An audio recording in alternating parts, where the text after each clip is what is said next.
people like it when we record it. Okay, recording, test. They do.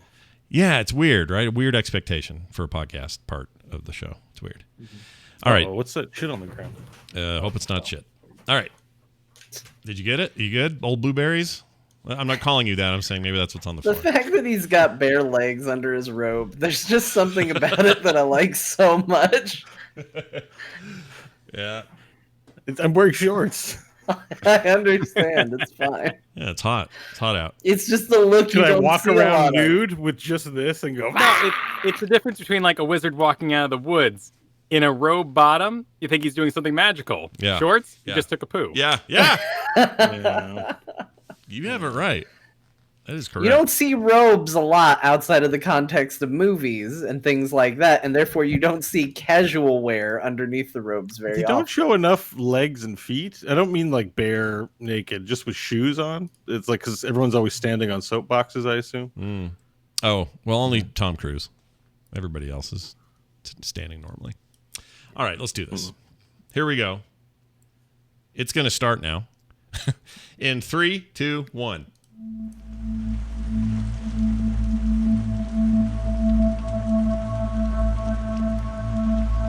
Hello, viewers and listeners. Welcome back or two for the first time, or maybe you've only heard a couple, I don't know, of There Will Be Dungeons, a D&D show where we play D&D. And it's been a week and a half, or 2 weeks, sorry, since we last saw you.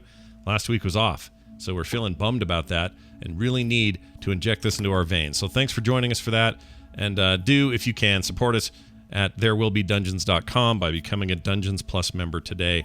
All the details are there. That's therewillbedungeons.com. As is our tradition, and also so we can all be reminded of what the hell happened last time, we hand it over to Kristen, who tells us what happened last time on There Will Be Dungeons. Last time on There Will Be Dungeons, pausing by the portal, Hope denied dalliance to the dragon. Instead, weary of wheeling, she made to make her own mischief. Sirius, Dr. Spider, Bloodskunk, and Hope pushed to the port to nab a Navir, but dutiful dwarves defended the docks. The four failed and sped to the spider space. Quickly, they then consulted Brent on the position of Pentelweiss. He knew nothing. Next, the principal was propositioned. While he was wanting for the whereabouts too, he pointed to a powerful person capable of counseling Hope, a secretive sorcerer of massive magical might, Nash Maggard of the Solar Mines. Now knowing the next note of knowledge, Hope exposed an exit to Elhandar and left the Hell hirelings for the Hillguard. Now rejoin our ready-to-be reunited heroes. How will the wary welcome wind up? Can any misunderstandings be mended? And just where in the world will they wind up? Stay tuned for today's adventure within the sacred halls and green walls of Elhandar.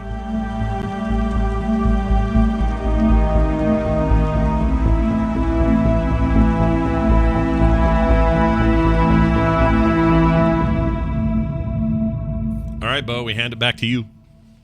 All right. Fade from black to a beautiful cottage in a beautiful forest. Blue sky, sun bearing down upon the scene. There's a pond, and you can hear the stream rolling over rocks. It's about 9 in the morning. Lyriel is in the kitchen preparing this morning's feast.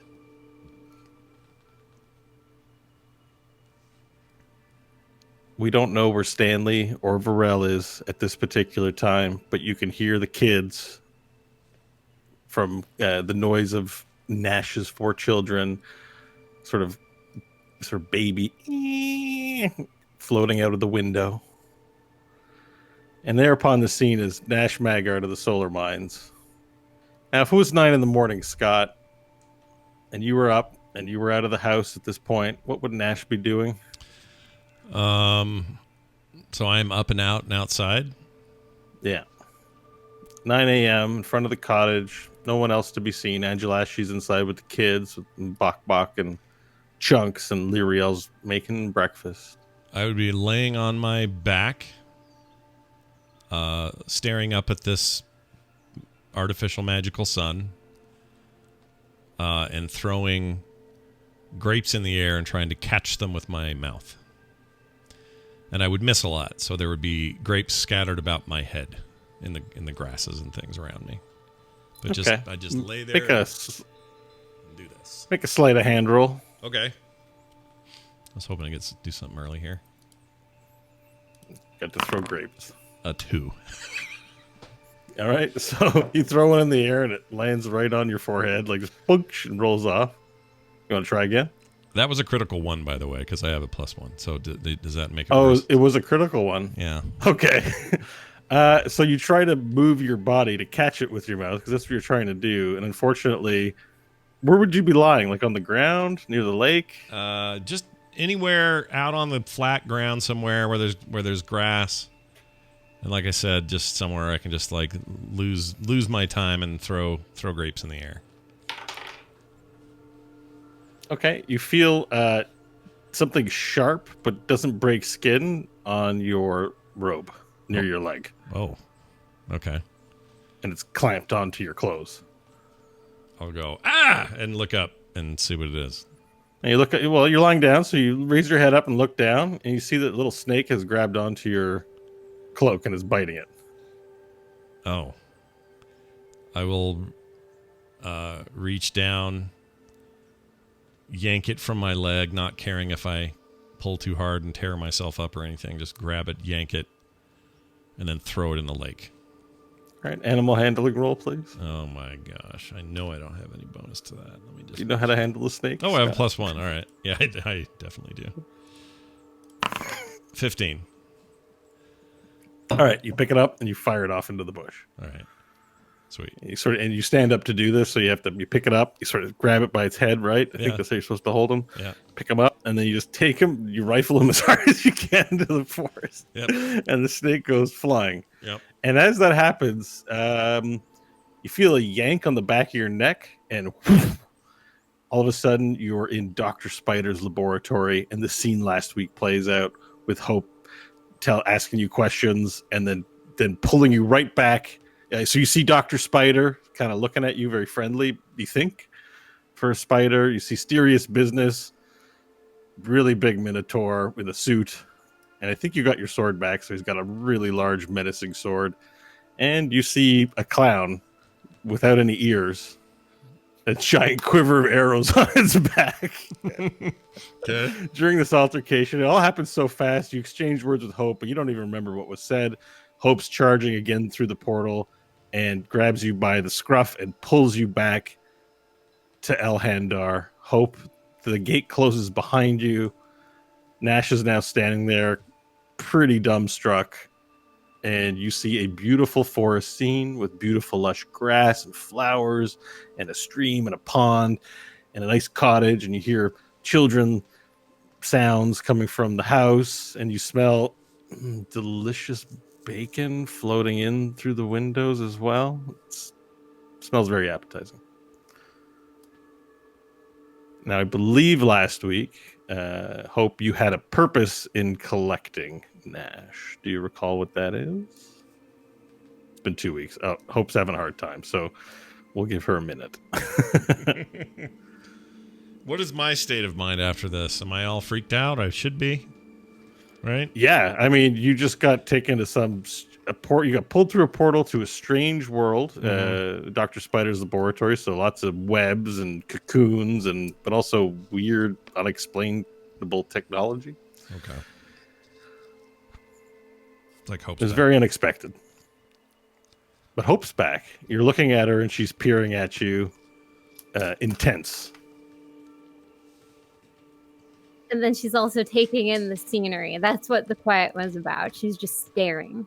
Okay, so she was laying into you in that way, but like she stopped and is looking around right now. I'll say, Hope, what the hell is this? I was just laying on the ground over there by those piles of in-eaten grapes, throwing grapes in my mouth, and I got bit by a spider, and I threw it in the lake, and then suddenly I'm with you, and there's a bigger spider in there, and what is this? Hope's still quiet. She's collecting her thoughts at the moment. And then she'll look up at you, Nash, and she'll go, "Where is this?" It's a long story. We're actually on a ship, and this isn't real, but it's nice. It feels real enough to me, and Stanley's around here somewhere, and same with Varel, but I don't know if everyone's super happy with you. I'm not even sure I am. This just freaked me out, though. Wait. What do you mean it's not real? Well, it's like magically made. It's sort of, I don't totally understand it, but the elves that fly this ship say that it's, it's as good as real, so I just take them at their word, and it's kind of nice. And you said long. How long has it been? It's been 2 days. Long enough for me to have 4 kids. I had 4 kids, Hope. I had 4 kids. One's called Boot. There's another one called, I forgot all their names. Fork, or is it Spoon? Is it Fork? Boot, Fork. I'm not helping you. Nash Jr. and can't remember the other kid's name. Shoot. Okay, there's Fork, Boot, Pipe. Pipe, That's it. Fork, Boot, Pipe, and Nash Jr. and Nash Jr. Yeah. You'll get to meet him. It's great. But also, we thought you were long gone and never coming back here. And I'm a little out of my whack here. I didn't expect any of this. I was just having a nice morning. But it's only been 2 days. And congratulations. Has it really only been 2 days for Nash? It's been longer for him, right? Has time been? Yeah, it's been longer. Yeah, it's been longer. Yeah. Okay. It's been about 2 days, but you had the 4 days of extra rest, and somehow your times are in unalignment. Okay. She's got some that's kind what it of is. interstellar thing where Matthew McConaughey took longer to get home than. You don't know, but you're Right. welcome to invent all the answers you like. I'll say it's been way more than 2 days. We need to hold on a minute. We need to get everybody here. This is ridiculous. I'm gonna go get Stanley, and I'm gonna run and get Stanley. Okay, do you know where he is? No, well, I assume I do because we live here now for a while. I should know, right? Okay, well then let's have this conversation. Stanley and Varel, where might you be this morning? Another morning of rest with nothing on your road ahead. Well, part of the deal that Stanley was told about, if they were going to look for his father, was that he needed to participate in hunts and kind of accept what life could offer here. So if Varel's hunting, I would actually say Stanley probably went with him, as he knows nothing about this and needs to learn from someone knowledgeable.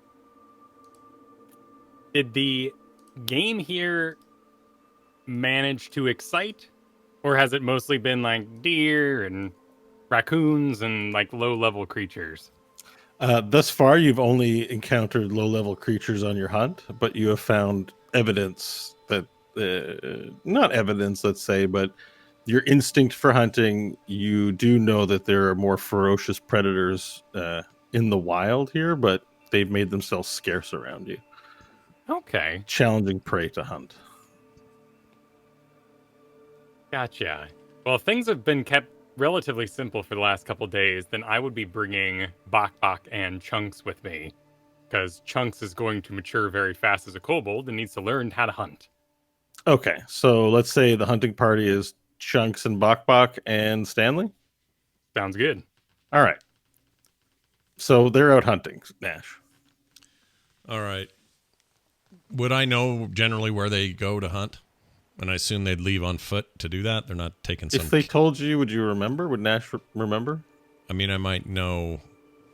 No, I probably blew it off. It would not interest me in the least to go hunting, so I probably was just like, whatever. See you guys later. I can't. You're pretty distracted with your kids and stuff too, right? Yeah. Yeah. Fork had a blowout diaper. Oh man.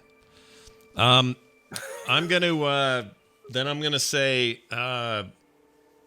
we should find them. Let me find out where they are. They need to know you're here. Is it just you? Or are there other people here? I need all the details. It's just me.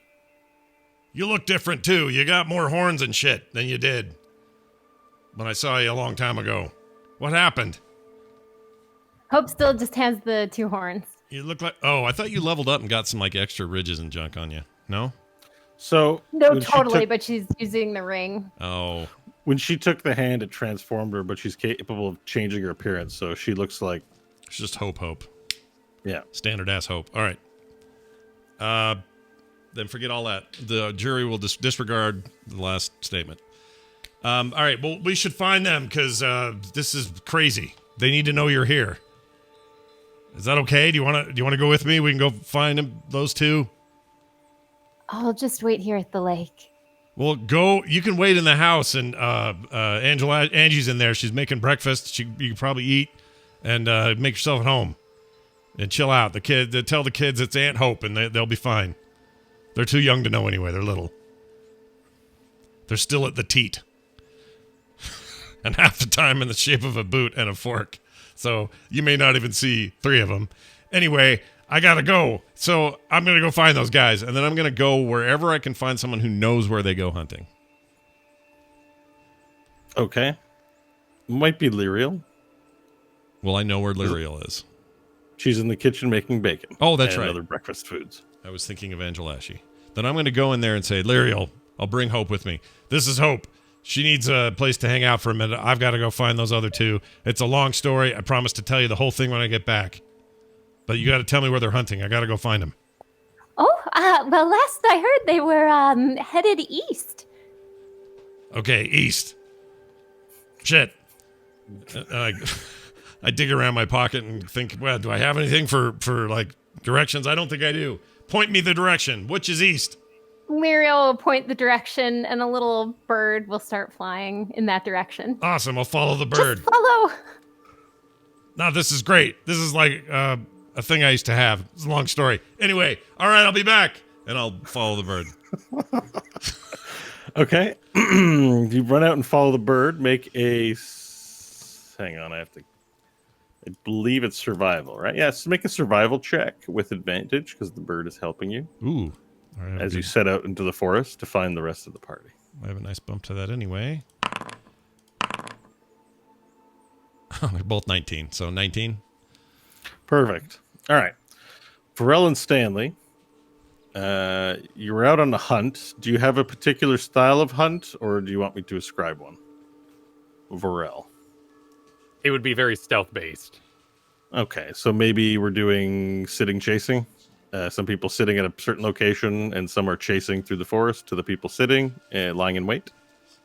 Sure, that sounds good. Yeah. All right. So I would, as the seasoned hunter, probably Varel would be the one waiting, and then Stanley, Chunks, and Bok would walk in a line like a kilometer out or something, and walk in your direction, chasing all the game to you. Okay, so quiet's important. It's a stealthy thing. You're sitting, maybe you're dug into the ground or something. You're sitting stealthily, and they're trying to actually make noise. So as part of the tactic, if they're not that quiet, this works in your favor, Varel.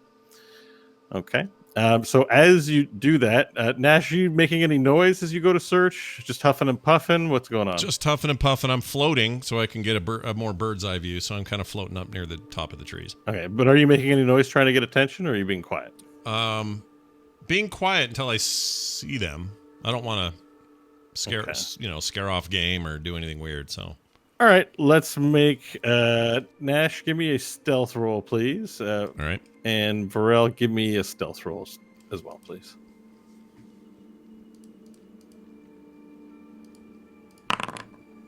$25 for me. Oh, very nice. 11 for me. Okay, so Varel, as you sit lying and wait for prey or for sign of Stanley, Bok, and Chunks, a particular odor enters into your nose. First, it smells distinctly of Nash, and then you see Nash float overhead, not seeing you. Wait, he's underwear flying? Yeah. Yeah. Oh, yeah. He's actually not making that much noise. I wanted to roleplay it like he was being a crazy, hey guys, where are you? But he's actually being quiet. I'm being prudent. Can't force it. Yeah. I'm scanning the area. I should have seen him though. Well, unless he's no. Stealth. You guys just had a stealth contest. Never mind. You're right. You by 14 points. Yeah, you're right. All right, I will attempt to hit him with a small rock to get his attention. Okay, attack roll, please. I assume this is not a damaging one. Let's just see if you hit. What's your Not my AC? strong suit. 4 on a ranged attack. Okay.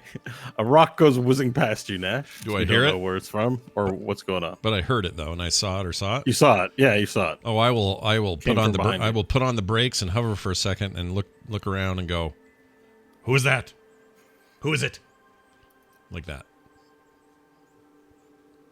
I will stick a hand up out of my hidey hole and wave it quickly and then duck it back down. I'll go, "Ah! Oh, it's Pharrell!" And I'll lower down because I recognize his hand. At first, it freaked me out, but it's, I know it's your hand. So I'll freak Gotcha. down, or I'll freak down. I'll float down. Let's go see the freak down. I'm going to float down near his hidey hole and go, "Pharrell, I know you're hunting, and you guys don't like to be bugged when you're doing this stuff, and Lord knows I benefit from the food you bring home, but I have big news. Where's Stanley? How big? Maybe possibly the biggest. You remember Hope, right? I remember Hope 2 days ago. Hope from a couple days ago. Yeah. Just a few days. Well, you know how you were all pissed and everything. She's back, and she's in town, and she's waiting for us right now. Oh, fabulous. Gentlemen, and I'll stand up. Okay. So you call out to the other party members? Mm-hmm. All right. You say gentlemen, and it doesn't really carry across the forest like you thought it would.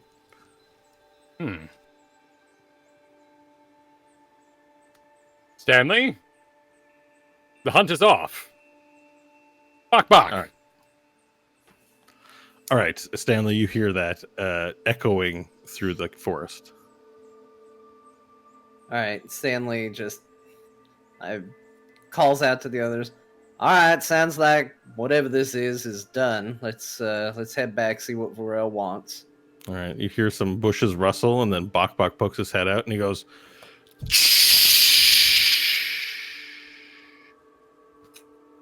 No, not shush. We're the ones supposed to be loud. Have you been sneaking? and Chunks crawls through another bush, and he goes, Both of you have been sneaking. That's not what Varel asked us to do.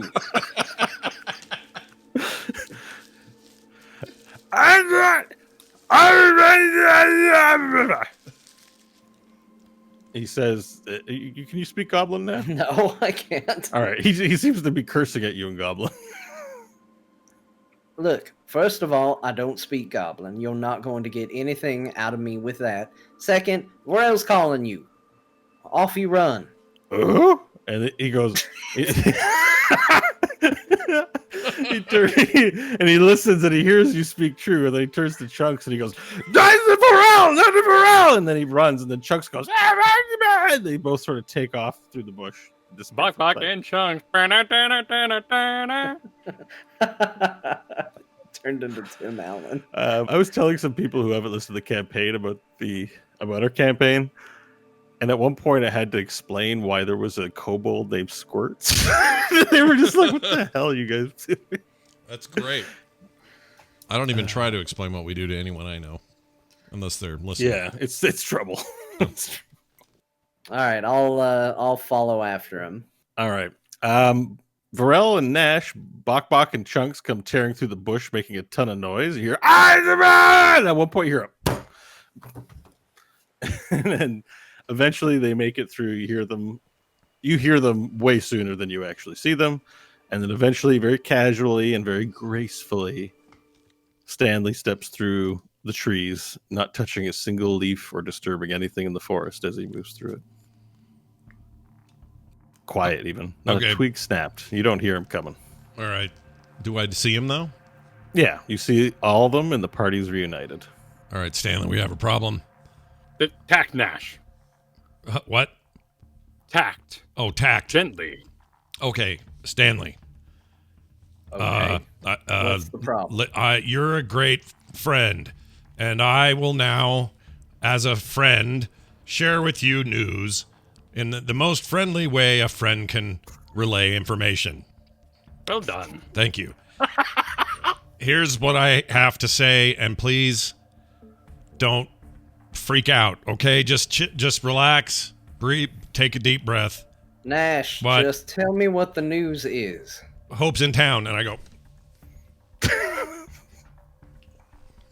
She's back at the place. She's with those what's her name eating bacon. She's waiting for us.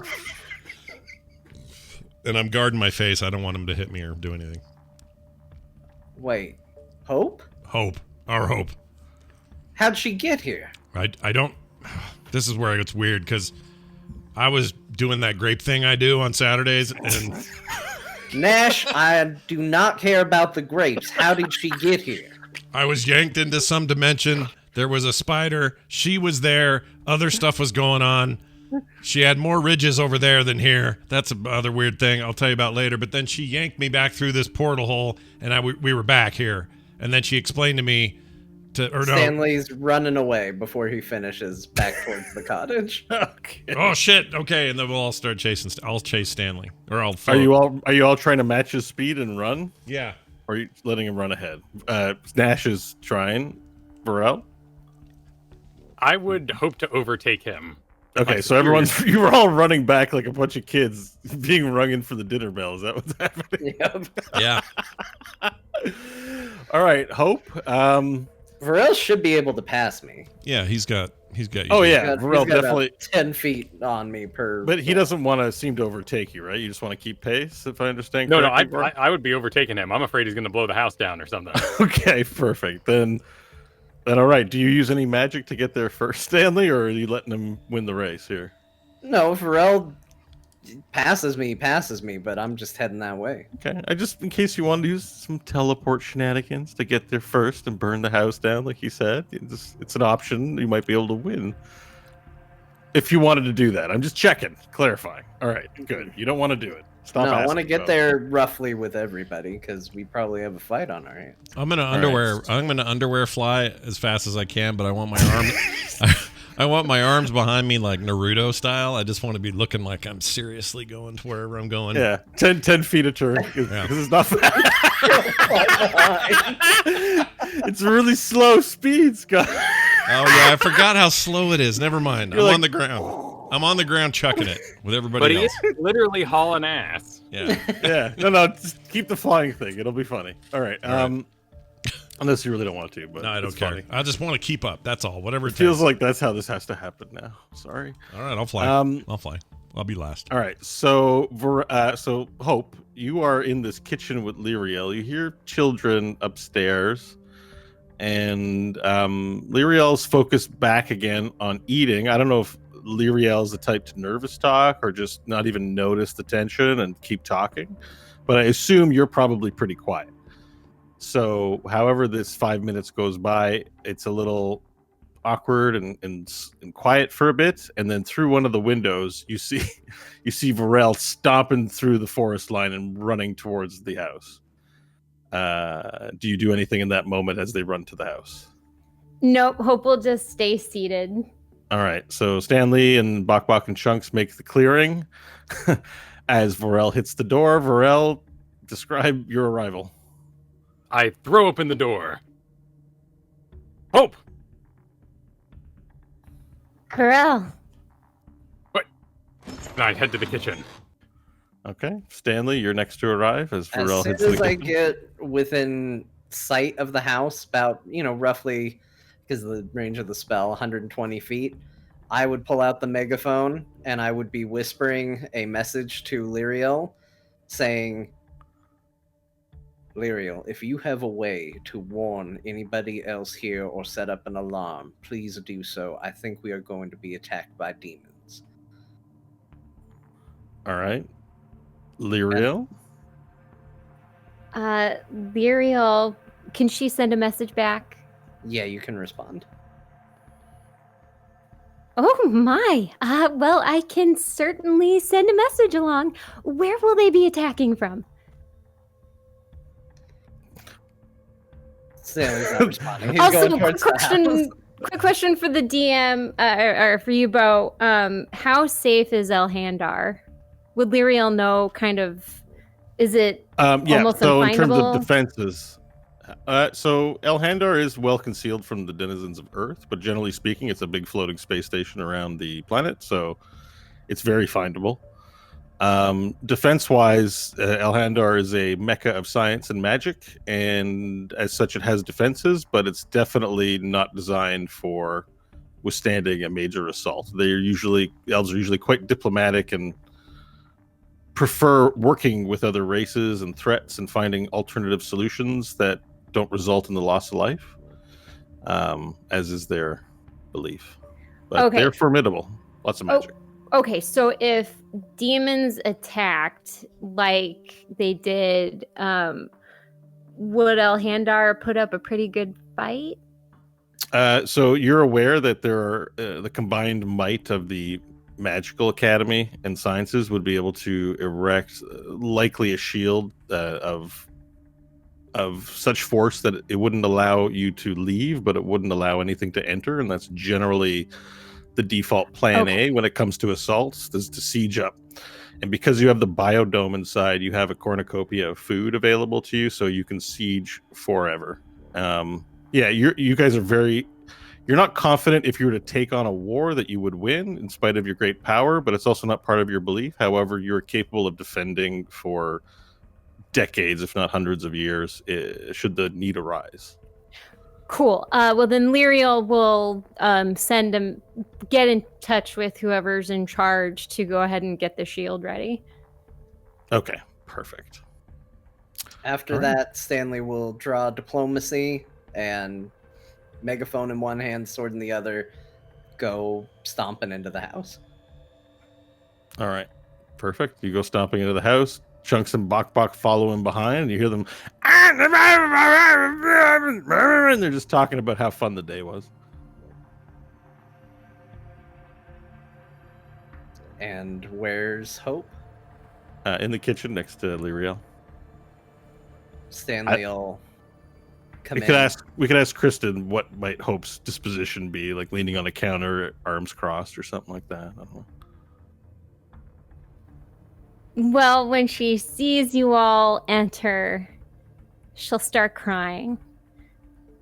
Aw.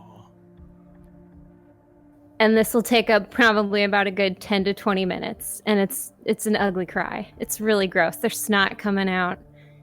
Skin's blotchy as blotchy skin can be.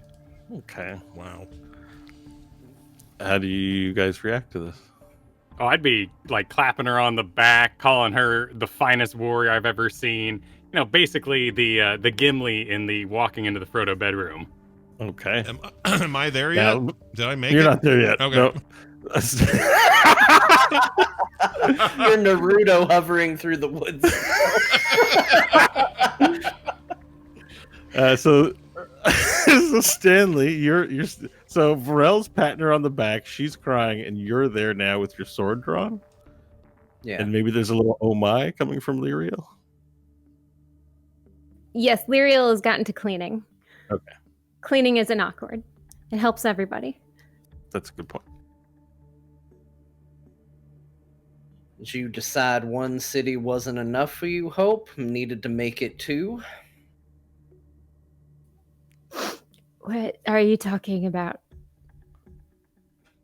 We've been back to Tiakala. We know what your new demon friends did to it. My friends, no, not my friends. All right. So I'm gonna stop you there. Nash breaks the tree line and floats to the front door, Naruto style, in his underwear. Gosh, you guys are too fast. Hold on a second. Stanley, I was going to try to tell you, she didn't seem like she was a danger. She's just here. Oh, shit. Everyone's upset. All right, hold No, on. she never seems like she's a danger, Nash, until all of a sudden she betrays you and floats off again with the very same demons that destroyed our home. Yeah, but They that found coincidence? me. we should hear her out. Hold on. We should let her have her say before you burn something down. So, Hope, explain yourself to Stanley, and let's figure this out. So I took the hand because I figured the glove you could bring to Tabacho and he'd leave Earth alone. And then that fulfilled a deal I had to make with the demons to get back to you in the tower. But I was invited to Hell, where I met the person in charge. His name is Brent. He seems to be very friendly, if a little scary. And then I went home because I thought I could fight off the principal. We could start rebuilding the city the way I wanted. But the demons found me, and they found the kingdom, and they came and they destroyed it, and we left. I left. And then Hope will stop, and she'll have to take a few minutes. So, after that, I found out the principal's involved in everything somehow. His name is Vladimir, in case you wanted to know that. We found out there is an eye that goes with this hand, and she'll transform her, what looks like a normal hand, into the hand, and then transform it back. I found out where the eye is, and now I'm supposed to go get the eye.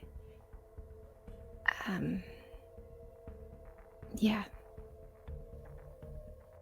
And you're here now because you missed us terribly, or because this little personal quest for power now involves us somehow? This wasn't supposed to be a quest for power. I wanted to save you guys at the tower. Because if anyone deserves to go and be taken off, it was me. But here we are. And I found out, yes, you're correct. Nash knows something. But now I know I could get back. And so the I audio came back. Go I'm for it. sorry, Kristen. I'm sorry. Go ahead. I just No, wanted no, to. no.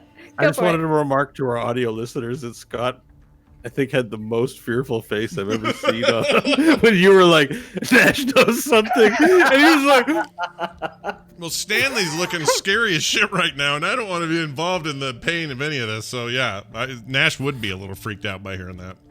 I know Scott doesn't remember what happened in the. I week don't. before. I don't remember shit. That's the problem. Okay, well, I'm not telling you, so. All right. But Sorry, would, Chris. for the record, continue. I neither just neither really would needed to Nash. highlight that. Nash wouldn't know either. All right. So, I'm not here to force any information. I just need help. And she says that very, very quietly and very scared. It's very convenient you all of a sudden need help. You know who needed help was your friends, your supposed friends at that tower. Your so-called noble attempt to fall on the sword to save us left us awfully vulnerable. I can't even begin to tell you how many times we nearly died that day. Your attempt to help us amounted for jack shit and nearly got us killed several times over. Not the least of which was when we returned home to find a demon army standing there, and whether you led them there intentionally or not, nearly wiped us out. Do you remember the little kobold that's responsible for you standing here? No. Well, the one who made sure that you got brought back from the dead, who Vorel worked so hard to secure our safe return, dead because of the demon invasion you led to Tiet Kala. Your bodyguard, what's his name, the one you were so close to, dead thanks to your invasion of the city. Many people we cared about, I'm sure plenty that you supposedly cared about to try and bring from Dust Hill, all dead from your actions and your help. Chunks chimes in. He pulls on Box's arm and he points at Hope and he looks and he goes, "Mommy killer!" Bok looks at him and goes, "Yes!" And he goes, "Yes, good time to say." I'll tell you what I believe, Hope. I believe your story would mean a lot more to me and be far more believable if you were showing up like I maybe hoped when I first came in the room and saw that whatever that thing turned you into was no more and you were as we remembered, and then you revealed the arm. You still have it. You may not have been chasing power, but you certainly haven't run from it. And now you tell us that Nash knows something so that you can go off and get more. For what end?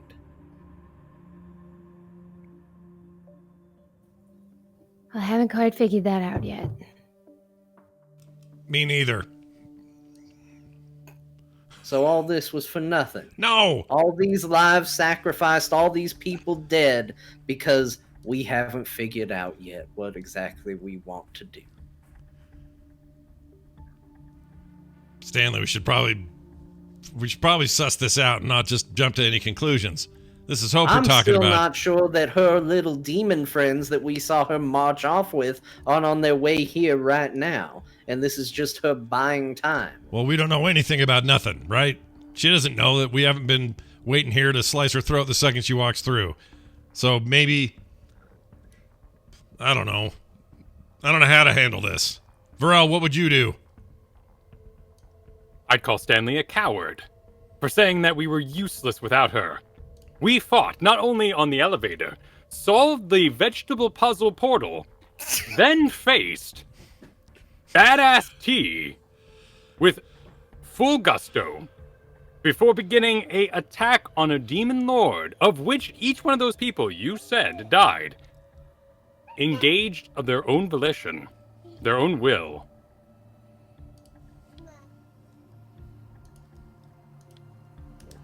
I don't regret anything we've done, Varel.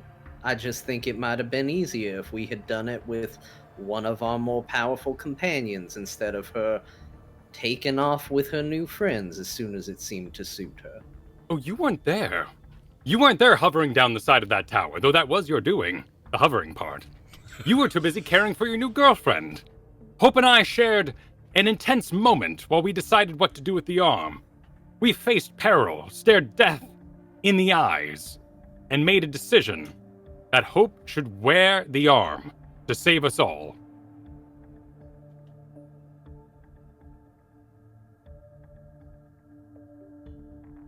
Look, I understand I deserve all of this. I didn't come to fight. I just needed some time. It's been 2 days, and I've slept very little. Maybe we just need to sleep on it a night, everybody, and cool down and you know, not jump to any conclusions or do anything stupid. I mean, Stanley, what would it hurt? She's alone. There's nothing else here. We could even talk to the best and brightest on this thing and ask them to tell us if we're right about that. That is an extremely naive stance. How did you even come to be here? Saying she's alone when she all of a sudden just materialized at the place we're living is a bit naive, Nash. Think of all we had to go through to get here. Well, she's just here. I Hope agree, will but she slide off the ring and She- slide it across the table toward everyone. That's how you travel.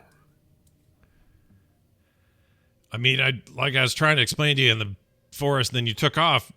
I got pulled in there to this other dimension. I assume this ring had something to do with that. And then hung out with them for a little bit, and then she brought me back, and it was just me and her. So I was with her when she came through. I'm just saying there's not a pack of demons hiding somewhere. There's nobody else. And then Hope will pull off the other ring and transform into that badass monster and slide it across the table. And this is how you look, however you want. See, I told you I should extra shit on her. I told you.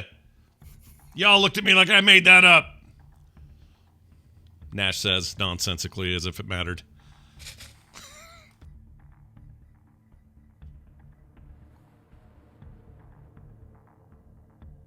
If you want to put your faith in her again, go ahead. We'll see what she has to say. We'll see what her offer is. If you all want to go chasing after her while she grabs for more power, then so be it. I don't think anybody's It's gonna saying be a that. We're tough just thing. saying take, we got to just everybody take their time. I don't know where Hope's been, and I'm not defending her. I have no idea. And, a lot's happened. I got a boot, a fork, and a pipe to take care of. And even another one that doesn't change much. And we're all worried about everything. Everything's a big worry. So instead of freaking out and killing somebody here, that's all I'm arguing for. She may be the worst, and we'll determine that, but we can't just burn it all down now based on these hot emotions that are pouring out of everybody. Stanley will take the tip of the rapier and slide the ring that changes the appearance back towards Hope. You might want to hang on to that one. And walk away. Ooh, cold.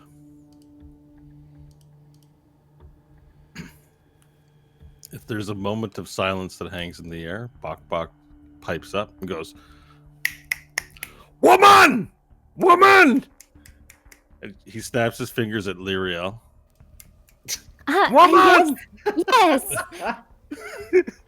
Get guest drink and food!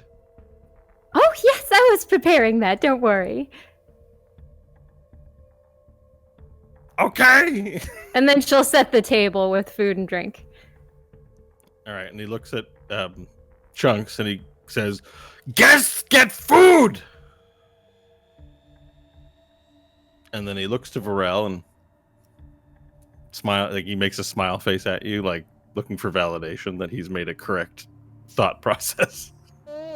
It's true, Chunks. Warriors should be rewarded with a feast, and this warrior has been on an epic journey.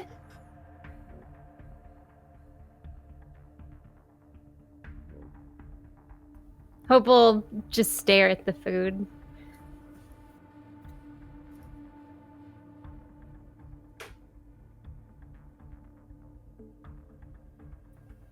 So, what happened while I was away? Well, the true historian among us is all pissed.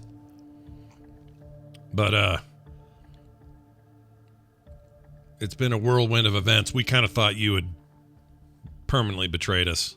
And not just us, but whatever laid in your path, like this was your new thing. And I have to admit, it felt pretty bad. Because we kind of thought you were one of us, and so I understand where Stanley's coming from, but that's why I'm hoping we can figure out what the hell happened, so we can figure all this stuff out.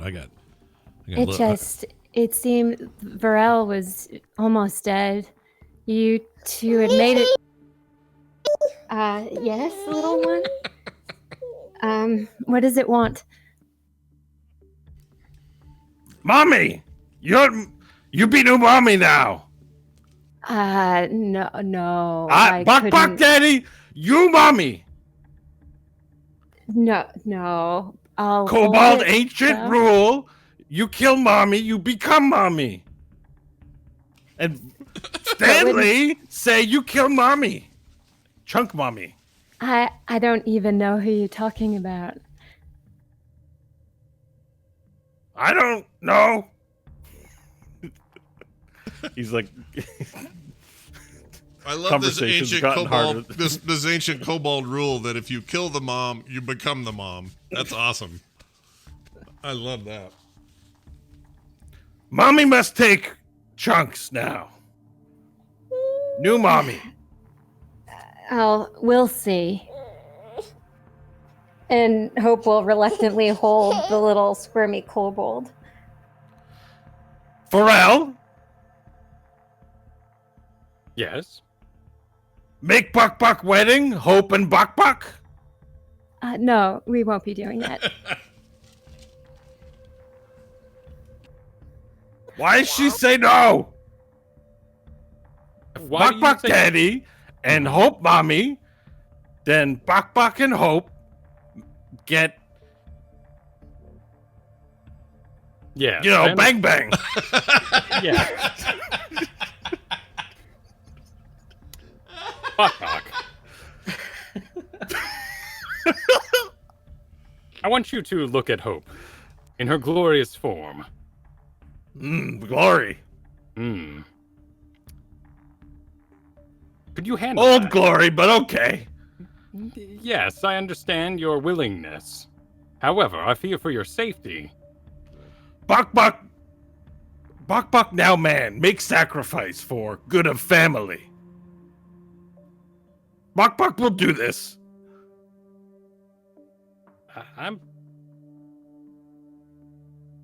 I see. I see. You Hope, make me husband now.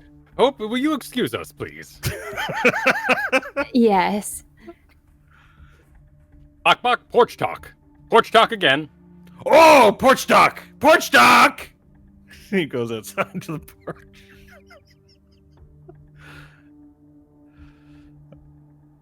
Okay, so Bok Bok immediately goes outside to the porch, and I'm not sure what Kyle meant. He's now gone, so I guess.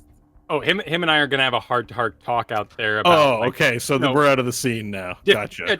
Different creatures' sizes and how they can procreate and whether or not it can work or not. I didn't pick up how you were trying to improve the dynamic by getting rid of him. I got it now. I was too much in character. I was like, this is great. What are we doing now? All right.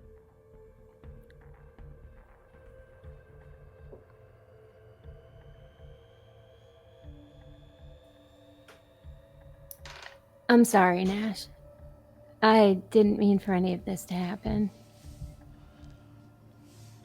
Well, I, for one, see that your contrition is real. There's perhaps still much to be said about the impact and the implications and the consequences of your acts, but I don't doubt your sorrow. It might take a little more work to get Stanley aboard. Yeah. But he said you'd been back to Tietkala. Yeah, it's a long story, and a lot of it's a little fuzzy for me because I spent a lot of time fathering 4 kids. Feels like 3 because 3 are. It's a long story. In fact, I'll tell you. Here's the short of it. My wife says that I'm a shapeshifter and always have been, and that's news to me. So, and she doesn't just mean me turning into a dragon. That's like a separate thing. Also, they're all shapeshifters. So, the reason we called him Fork because he shot out of her Virginia in the shape of a fork, but then turned into a kid later. And same with the boot and the pipe. And so, as you can see, it was a lot of stuff. I'm still sort of wrapping my head around it, which is why I like to meditate with the grapes. It chills me out and reminds me that everything's going to be normal one day. But anyway, I don't even know about my own self right now, to the point that it all feels a little bit like a blur. Okay. But yeah, we've been back there, and we saw the mess that was left by what we assumed was you and your friends, your new pals. No. It wasn't. They're not my friends. They never were. Well, what was their deal then? How come they were? Why are they so devoted? They're tracking the hand. Did they? Oh, well, they knew you had it though, right? They somehow found it. Well, you can see why it would look sinister from this perspective. So again, I don't know. Where is Stanley right now? Is he in the room with us? No, he walked off, Okay. probably up to his bedroom. Okay, I'm making sure I'm not just saying this with you there, like in the third person. He just may need some time and some understanding, and he can probably get there, but I don't know. We've had too much experience together for me just to assume you went complete dark side. So I knew there had to be something going on that was more nuanced and complicated, as these things often are. Yep. So maybe he'll, I don't know, maybe he'll simmer down before morning. Probably not. He's pretty pissed. Yeah. But why does he think I killed my people? Well, I think his thinking is because you took off when you took off, it kind of had a domino effect that meant some of your people were killed. And so I think he's not saying you walked up to him and slit their throats. I think he just means that your act of seeming betrayal to us and to your people caused a lot of, collateral damage. Wait, you said some. Well, I don't know how many were killed, but I know that I don't remember his name, but your right-hand man guy that you put in charge, he's gone. Stanley's gonna come back downstairs, having kind of gathered up some basic traveling type supplies and a bag. Oh, shit. He's Someone moving talking out? about Riddle Nobieri, who is here, by the way. In fact, having said his name, I'm sure he's floating around as he tends to do when summoned. In a way, Hope, your arrival here is timely, because you get to see exactly what you have created through your actions. Because today was the day that I planned to go see the survivors from Tiakala. And you Wait. can come with. There are people who lived? Yes, a few. Yes. I'll come with. I would probably recommend doing it in disguise at first. Yeah, they all think you yes, did it. yes. If you're saying you She'll didn't put the do ring it, on. they all think you did it, so you better go with somebody else. No, I'll go as myself.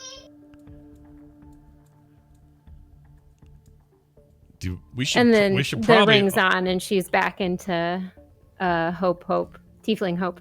we should Are, all are you referring to the necklace of infinite appearances? Just to, so I'm Oh, clear. is it a necklace? Sorry, I Yeah. thought it was a ring. Okay, Sorry, it's a it necklace. was just a little thing bugging me. It's stupid. I was like, it's a necklace. perhaps No, good to know. perhaps Yeah. all four of us should go then. I don't know if I like the idea of you two going anywhere together. It's gonna be a fight or blood or something. So me and Varel could tag along, maybe. Sure. Only if you want. I just hope you live up to your namesake for your people. What, Madagard of the Soul? Oh, you mean Not Hope. You mean you, Hope. Sorry. Hope. Oops, that was actually Nash. I knew that. Nash was confused. I want to make that clear Right. for listeners. That wasn't It's clear. me. Yeah, okay. Nash is an idiot.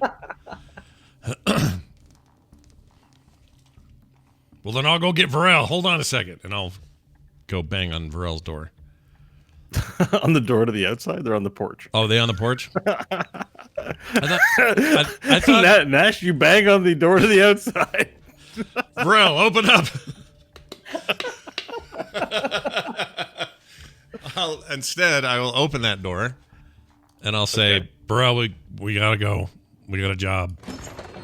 Hope's gonna go back and see the survivors with Stanley, which I guess he was doing anyway. The kids will be So- fine here with what's her name? Quest then. Yeah, like a quest. We can leave Bok here. He doesn't need to go. All right. Well, I need to finish with Bok first. We're almost to the part about the insertion. Ooh, gross. And then I'll slam the door. It's quite the. And the door closed. Perfect.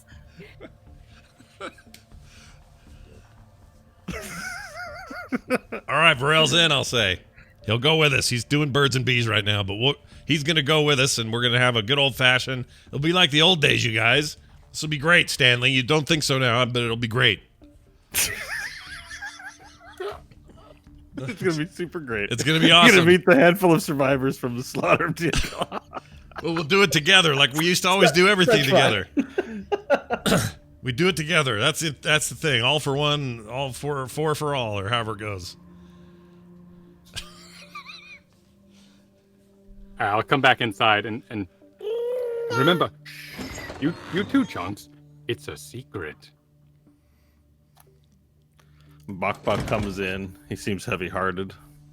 He's been told something very important from Varel, and he's happy about it, but he realizes there's something he must do, and he seems weighted down by the burden. And all this is written on his face, his goblin face, as he walks in. Does he think he has to do it with hope? Is that what this is? Did Dash say that, or is that Scott asking that? That's me asking that. That's Scott asking. I can't answer questions like that. Okay. I don't know. It just sounds weird. Bok Bok looks in and he says, I have announcement. Varel taught Bok Bok how to be man. But Bok Bok has journey of own to take.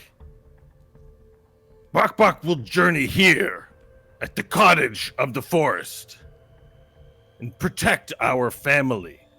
Bok Bok no stuff. Bok Bok good defender. But Chunk's stupid. Chunk's stupid kid needs to be learning. Varel, take Chunks when you go. Teach him how to take the top of a man's head from his body and eat inside. In the delicious way you said one time, I think. So Bok Bok say.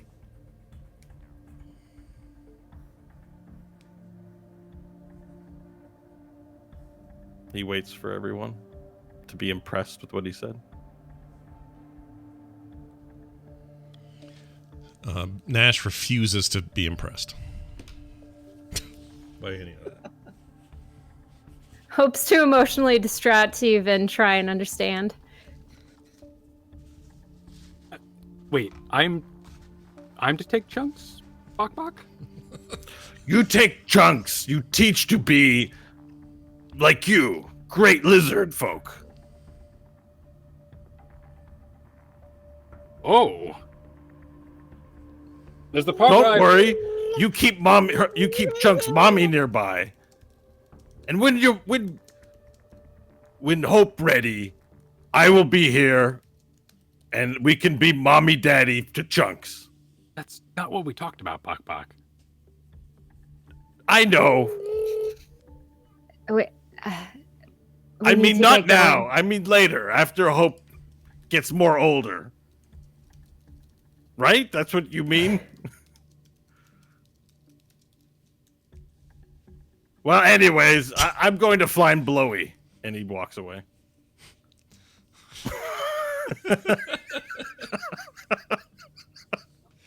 Freaking. There goes our hero. Watch him as he goes. Bok Bok, we discussed that Hope already has a mate who is alive. Hope? Wait, are you saying that so that she can't hear that? You're in the same room as her. Yes, I'm choosing to clear the air now. Stealth roll, or are you clearing the air? I'm clearing the air. Okay. I apologize, everyone. Bok Bok is confused by my message about size and similar creatures. Hope, your former lover is still alive, in the form of Badass T. He is missing his jaw and most of his lips, but he is well enough. No, let's not pretend that was... Yeah, let's just go. I'm not pretending.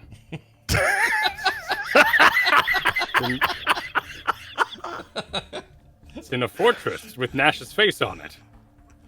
Oh yeah, part of the long story. There.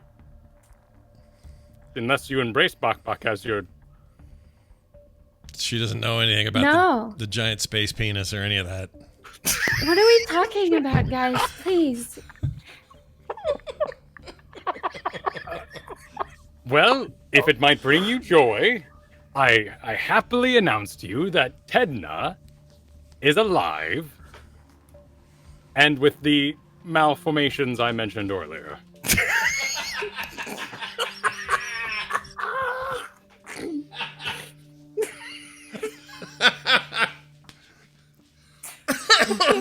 Hope she's shaking her head. She's so confused right now. Oh my gosh.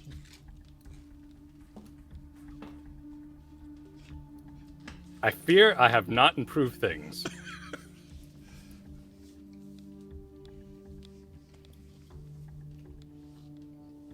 Shall Well, we go then? To the quest, yes. Yeah, I've got no NPCs in the room. It's all up to you guys. So we'll use your ring then, right? No. Oh, what then? I don't know. Walk? Well, wait a minute. You got this fancy ring to take you anywhere you want to go. Isn't that how it works? It's a lot more complicated than that. Oh, man. Well, complicated's the word I'd use for how we eventually got here, so let's think about portals, I guess. We know where they are, Nash. Nobieri was here. He told us that there were survivors staying in this very same place. Oh, you mean where we are now? Yes. Oh, well then never mind. Let's go. I forgot he was here. I assume Nash walks out the door. I just Let's up and go. leave. All right, we're out. Lead the way. All right, He's Nash the- exits the cottage. Walking forward, lead the way. First one out the door. I assume he's gonna go out and play with grapes, so you guys are ready to get your shit together. So Yeah. Nash, you go out. You go to the building. Yeah, I'll go Everyone out. else? I'll just lay Yeah. out there. Yep, Hope leave. All right. So the somber. Are we bringing Chunks with us, Varel? Oh, you're muted. Hope. You look Is like this you have better? something really. Yeah, I perfect. was saying Chunks is with us all the time. All right, perfect. So you gather up and meet outside, and Stanley, you would have gotten directions. I don't know that we formally said exactly where on a map it was. No. But let's say you have the directions. It's not far. There's a path that leads into the wooded area from the cottage. So as you begin walking, you quickly greet the forest, and then you're in dense forest. The sunlight cutting through the trees, but mostly all shaded. Smell of pine and forest everywhere. You walk about 10 minutes through kind of gnarled old wood. You know, not threatening or sinister, just age. And just voluptuousness of these trees. Large, thick branches, you know, peated moss covering over old logs that have fallen over to the side. Everywhere there's a stream, there's a beautiful wooden bridge with ornate decorations and faces of dragons and things of that nature carved into it.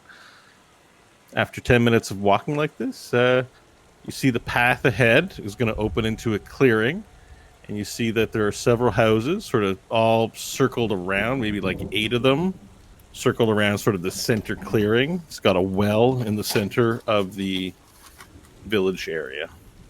And you see that behind one of the houses, there are some tieflings in a garden. They appear to be planting. And apart from that, there... okay, there's a bird overhead. Sorry, it was a little random. You paused right when I hit it. I'm not used to that. I barely heard it, so I'm like, okay, there's a bird overhead. And you notice that on the front steps of some of these houses, there's some tieflings there, and some of them are smoking pipes. One of them is cutting up, looks like a slab of meat, defeathering a chicken, let's say, on the front porch. And it looks very calm and quiet. Before you enter, do you want to just go straight into the village, or do you have anything you want to do before you enter into the village? I would stop right at the entrance and then slowly walk in. Okay, so you walk. You enter into the clearing on the path. Who's first? Or I y'all think at the same as- time? Stanley probably would have been leading because he knew where he was going, but I think inside of the village, he would kind of step aside and be like, "Go on, you're the queen," and motion for Hope to step forward. Okay, so Hope, then you are the first to stand in the clearing, and one of the tieflings looks up and almost loses their breath, going, and they drop, the cup or glass, the mead that's in their hand, and it hits the ground and splashes all over. And then the tiefling turns to another tiefling there, like a young boy, taps him on the shoulder and whispers something. And one by one, you see tieflings notice you and sort of step forward and gather in a circle at the center of these houses. And one of these cottagey looking houses in particular has a porch, and on it the kid opens the door and emerges from the house, and Riddle Nobieri walks, and just slightly after him is Emmanuel Fekald, the priest of the Tide Bearers. And they both walk out into the porch, and Riddle raises up both of his hands and he goes, "Hope, it is good to be finally reunited with you again." And he raises his arm out for a hug. Hope will go in for a long, sad hug. All right, you step forward, and he says, "You're now home, my child." And he puts his arms around you, hand on the head, one hand on the back, and he pats your back and does sort of this circular caress gently. And on that somber note, let's head to the midway break. And very when we somber. return, the conclusion of this week's There Will Be Dungeon. Very nice. All right. We'll be back in about 8 minutes or so, everybody. Go do your thing, and we'll be back in a moment. Stay tuned. Tear it all up again. Okay. Fired up. We're back, Bo. Let's do it. Okay. So, to set the scene again, we are in a clearing in the forest where there are 8, log homes, all assembled in a circle facing a clearing in the middle. The tieflings, maybe numbered somewhere between 12 and 24, are all standing on their front porches or in a circle around the 4 of you in the middle of the clearing. 5 of you, I guess, Chunks is sort of clambered on Varel's back somewhere, like a little trophy or ornament. In the middle of this, Riddle Nobieri is embracing Hope in a gentle fatherly hug. He feels the tension in your body, but he pulls you away, clasping you on the shoulder, and he looks at you and he says, "You must be weary from your journey. Come, sit." And he sort of motions to some tieflings, and the tieflings begin taking chairs from the various houses and assembling them in a circle around the clearing. And people sort of move out of the way, and a few of the stronger tiefling men walk out to the forest clearing line, disappear, then come back with great logs sort of over their shoulder, and they begin assembling a large bonfire in the middle. Now, it's early morning, so it doesn't really add any additional light, but the ceremony of the fire, I think, is what is important, as everyone very somberly begins assembling the wood in the middle and the chairs all around. And a very nice, comfortable chair is brought out for you, Hope, as you're seated kind of in the center of the circle. Hope will deny the comfortable chair. She wants one like everyone else has. Hope, Nobieri looks and he just nods. And then he briefly whispers to one of the tieflings, and they take that chair away and replace it with, more normal looking chair. It's all kind of hodgepodge, but, it's a wooden chair to sit down in. And you're seated at the head with Nobieri on your right. And the rest of the party there's 3 seats for the rest of the party on the left. I'm going to start sketching this out here so I can see. Okay, we got Pharrell, we got Stanley, we got Nash. We got all the people assembling around the fire. And Chunks will be with Pharrell. And Emmanuel, Stanley takes this. So it's Hope on your left, it's Pharrell, then Nash, then Stanley seated. Then immediately to your left, Stanley, Emmanuel brings a chair, sits down next to you, looks over at you, doesn't make any facial signs or attempt to communicate except to look at you. Do you look her in the eyes or no? I would look at her and I would just kind of give a nod and say, I'm glad you made it. And she looks at you for a moment, locking your gaze. And you see a small smile creep onto her lips, but imperceptible. And she doesn't say anything further and sits down. Then looks at the fire, and everyone's sitting in a circle looking at the fire, and Nobieri's standing. And he addresses everyone. Tieflings of Tiet Kala, servants of the Akmenos line. We are gathered here today in our most desperate hour. An unknown force of our ancient enslavers have returned, for they spite us and hate what we are. No, Nobieri, please just sit down. And Hope will stand up. He nods to you and takes a seat. Hope will breathe deep with their eyes shut, and then she'll open them, and making eye contact with every single person in the circle. I led them there. It wasn't intentional. It was something that happened. We found something, and I thought I was doing something good to protect more people. But it ended up hurting everyone here. And I don't know if She'll take a deep breath and start again. Because of this thing we found, I came home. I thought I could protect everyone, build the city stronger, safer than before. But the demons want this thing that I found. We found. And she'll nod to Varel Nash Stanley. But I was the one that brought it back to Tiet Kala, and they found it. And they destroyed everything. So I understand if this circle needs to end and I need to go. But it wasn't the demon's hatred of you. And then she'll sit down.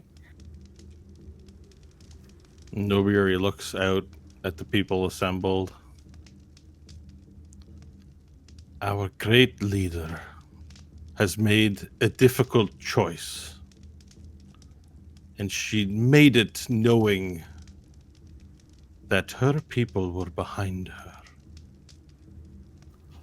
All of you have sworn an oath to the Akmenos line. No. For it was... No, It they was don't they. have to. You don't have to if you don't want to. Nobieri looks out at the crowd, and he looks to you and he says, Hope, you may wish to release the tieflings under your care, but what we speak of today runs farther than you. This kingdom does not belong to you, or to me, or to any of the tieflings here. We have all chosen freedom from our enslavers. But that's not to say that we are immune from their great influence over us. Not even the best among us is unreachable. I look forward to hearing everything about your tale. But I speak for all of us here when I say that the tieflings of Tiet Kala know no other queen but the woman who stands before us to lead our people to the promised world that we fight for every day.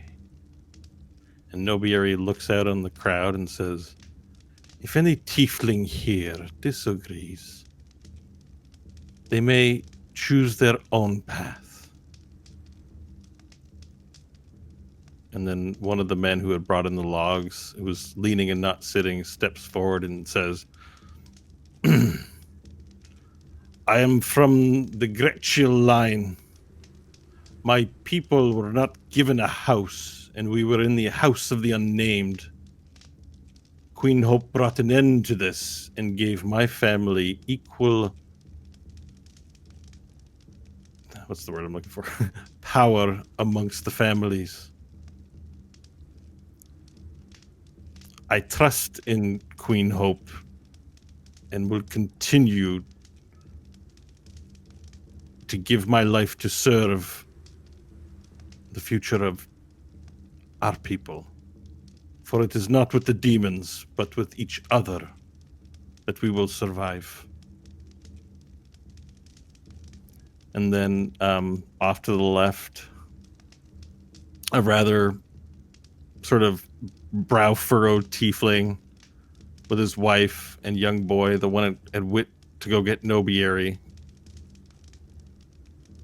The tiefling looks up, looks at you, shakes his head,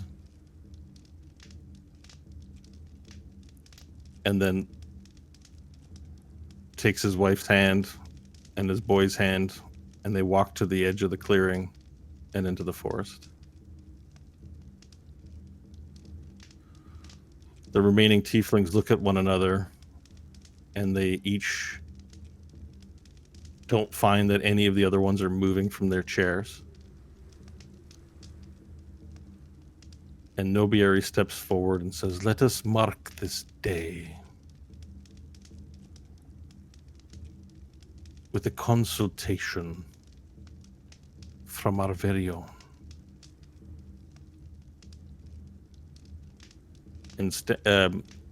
Nobieri steps forward and he produces from his robes, with his totems sort of clicking and clacking, they're wooden. He pulls out a bowl and it's got some dust on it.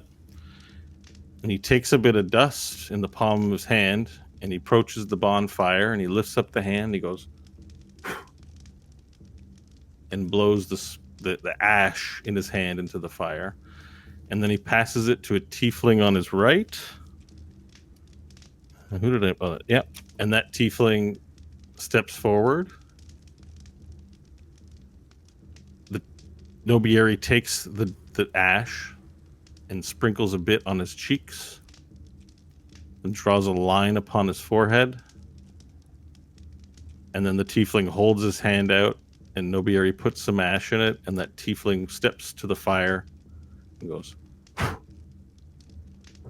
And one by one, the remaining 17 or so tieflings, women, children, men, as Nobieri circulates around the circle, giving each of the tieflings who wish to stay an opportunity to do this ritual.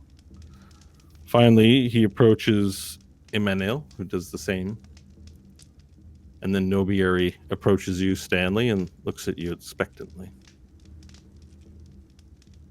I'm not a tiefling, and she is not my queen. His eyes moves to Nash.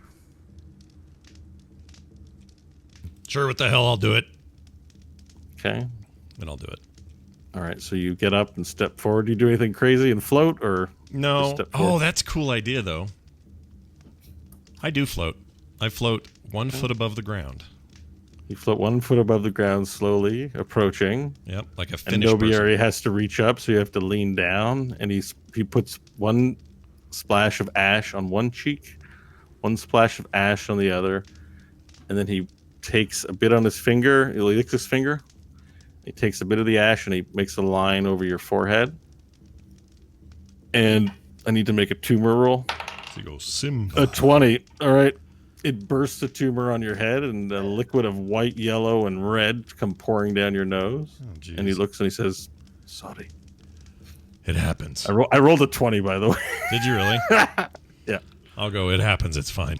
Don't worry about it. It'll All heal. right. And then he waits for you to hold out your hand, and then he drops some ash into your hand, Thanks. and then he waits.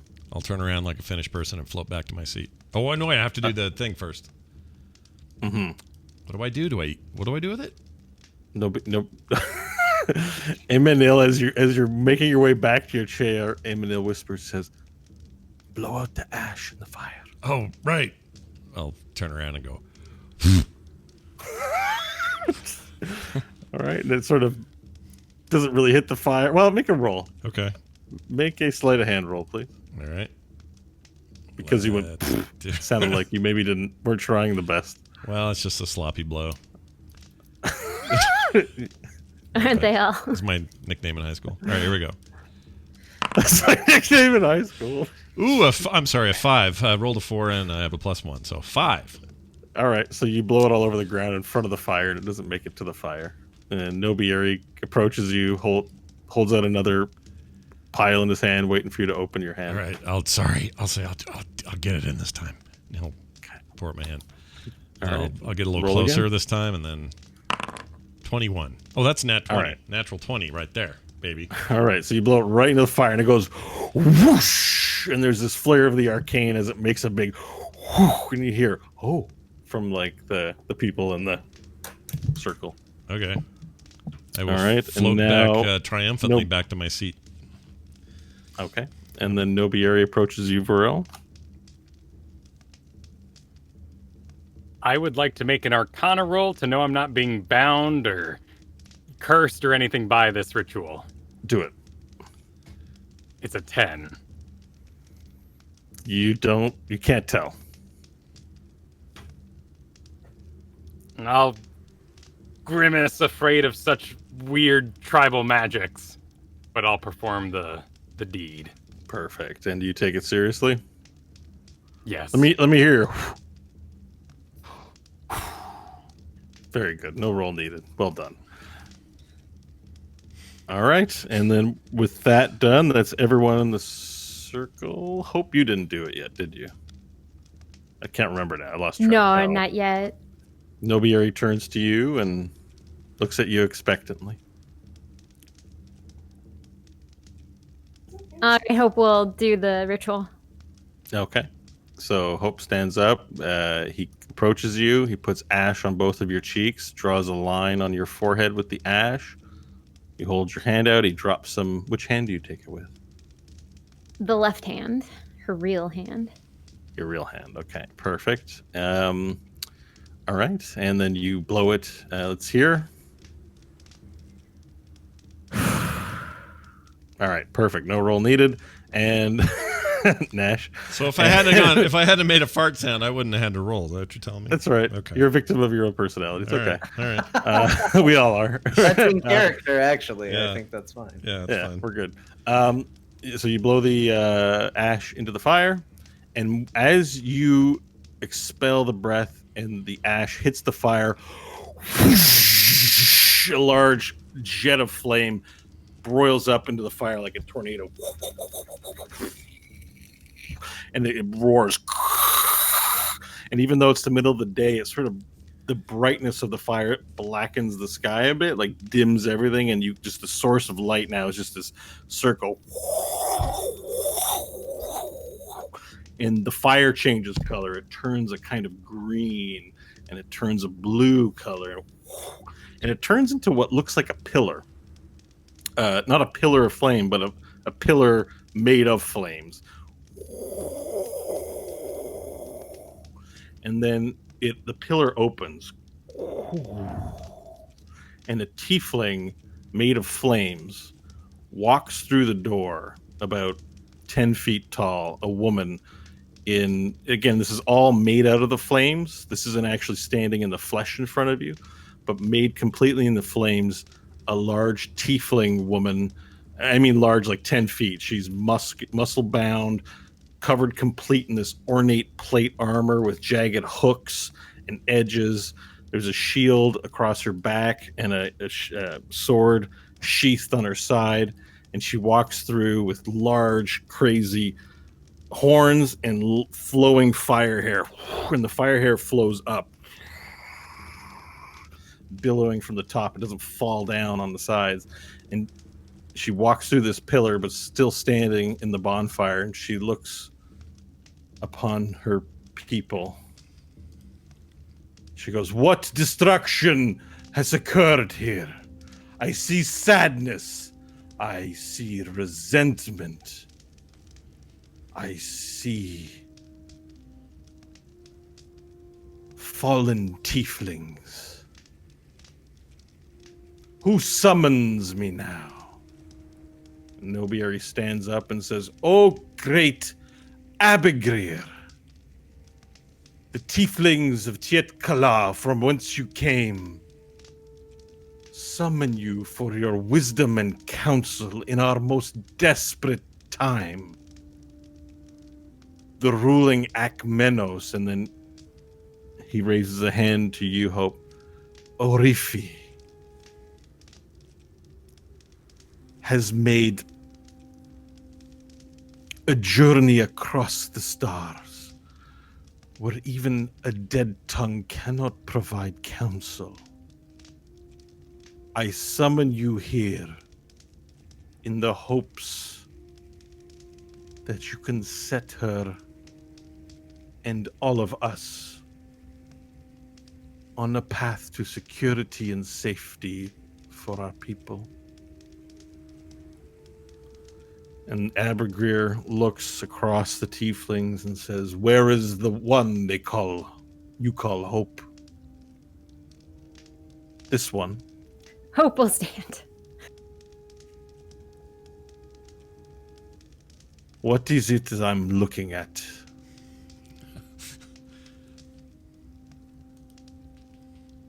A lady. Hope kind of looks over to Nobieri. She has no idea what to say or do. Nobieri. So let's take a quick little pause. You recognize Abigrir as the deity that the Order of Poxus, Melgor's Paladric Order, worshipped. You've heard of Abigrir. You know that Abigrir was a tiefling from Tiet Kala who fought in the War of 100 Sons and Daughters a long time ago, as you got your history lessons for what happened. Abigrir was basically, there was a ton of infighting in Tiet Kala that resulted in 100 years of war, essentially, throughout the wastes. And Abigrir was the one that brought it to an end, but also giving her own life at the same time. And through that, she had, to the knowledge of the Order of Poxus, risen to godhood. But of course, there's no evidence that that had happened. That was just a form of belief that they worshipped Abigrir for finally bringing an end to the war. She was known to be wise, but stern, and a little hardcore when it came to killing. But overall, a patron saint of the tiefling people of Tiet Kala. And she's now, a depiction of her made out of flame, standing 10 feet tall, is staring at you like you're an amoeba in a microscope, and she waits. Gotcha. And she's made of flames. Hope will hold up her right hand and reveal the arm. And once again explain the story about how This brought the demons to Tiak Kala and laid waste to it. A tactical mistake, but this is about your heart.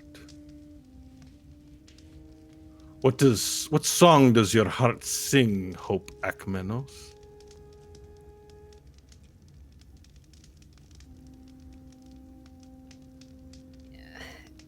It's lost right now. I want forgiveness, but I know there's still a very long journey ahead. And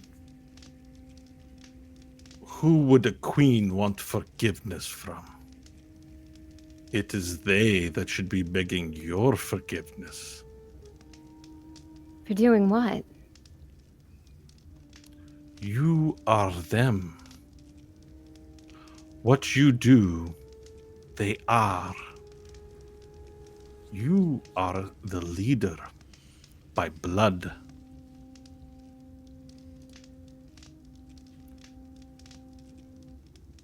There may be those who doubt you, those who feel wronged by you. But if you do not give them the world they need, they will not have it.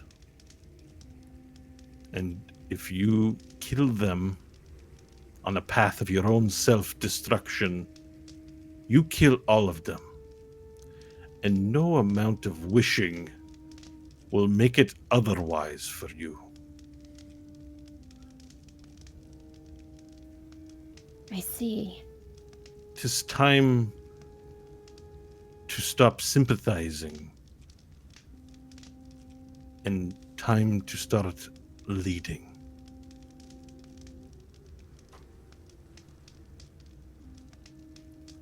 Who do you wish forgiveness from? Your people? So many died. And so many will continue to die. Creation is a vast place, and the death of mortals, in the grand scheme of creation, is expected.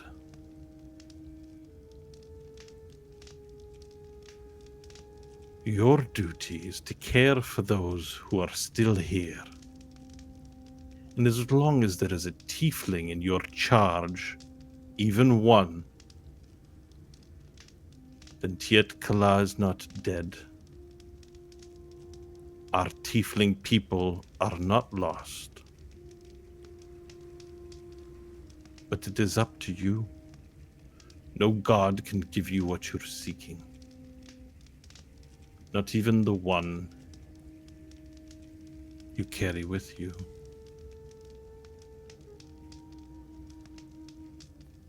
Cool. Hope's gone very pensive. Will nod in reverence and thank you. But she won't sit down until the image disappears. Abercur looks and she says, "My tiefling people, I have become something distant from you. From where I am, I watch over all of you.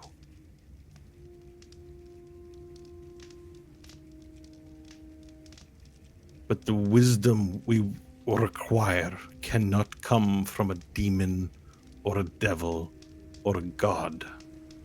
We, the tiefling people, know the selfishness of their kind.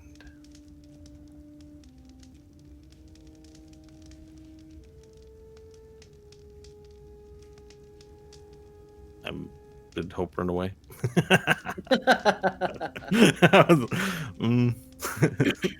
The god turns to Nash to kill some time. Actually, I would ask her. I do have a question for her. Can I ask her a question? Yeah. While Hope ponders what you just said, have you met any Nashes where you come from? Anyone that looked like me, sounded like me, looked like me, which I already said. People like me. Are you familiar with the time barf? Mortal, we see ourselves in many others. Okay, that didn't answer my question, but it's fine. I'll take it. And I'll go back to doing whatever it is. Avagrir shifts her armor for flame armor. Attention back to Hope and to her people. And she says, you all have a choice. You fight for the people of Tietkala. You fight for your freedom, or you will die. I am no longer a mortal, and I cannot interfere with the predestination of the cosmos. But know that your sacrifices are not in vain, and a beautiful paradise awaits for those tieflings who give their lives to fight for what is good. Family. Family is all that matters.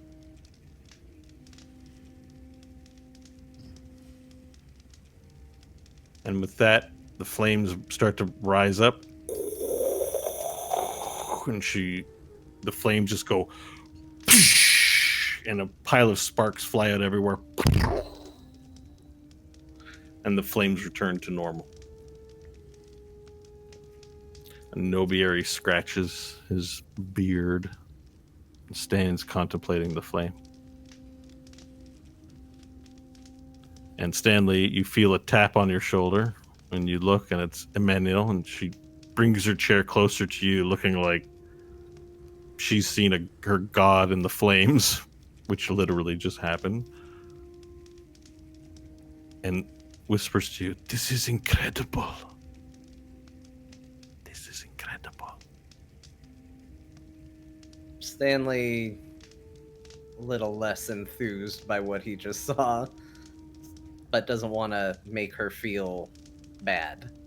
Just sort of nods passively. Okay. You feel a hand on your hand. It's her hand. Is she trying to get my attention or just trying to hold it? Just trying to hold it. Stanley reaches over with the free hand, pats it comfortingly, but pulls his hand free. Oh! I'm hurting all the way over here. Oh my god. Ah! Alright, that happens. I feel crushed. Sorry. Alright, okay. Everyone remains quiet, contemplative. There's no Bok Bok to say something stupid right now.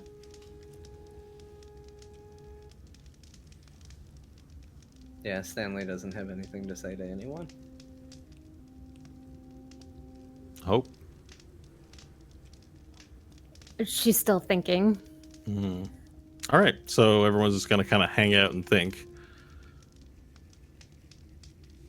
The group sits in silence for a while, but you begin to see that eyeballs are moving to you, Hope.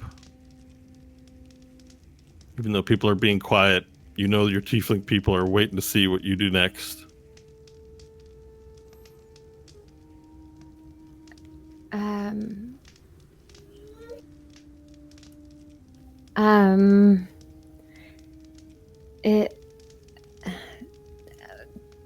Tell me your stories. What happened? Sorry, before I interrupt, do you need a break? Are you having like Kid Patrol or anything? No, it's good. It's good. Okay, I was just worried. I wanted to bring it up in case you're feeling like, okay. The tieflings look at one another, look around. They all seem to be a little too shy to speak up. Let's start on the right. And we'll go around in the circle. Okay. The first tiefling, it looks to be this, not a warrior. Looks like probably he might have been ranging out on the desert before. He has the kind of clothes that would suggest he's, wearing clothes that would protect him from the elements. Little modern human.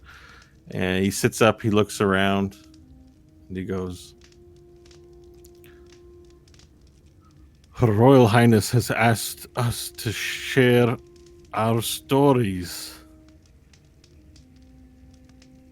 Well, I was born long ago in Tiet Kala, in the time of the Night Eaters. I spent much of my time exploring the outer regions of Tiet Kala before Nobieri came to round us up and bring us to safety. And then we dreamed a long dream. And then I came back to Tiet Kala, and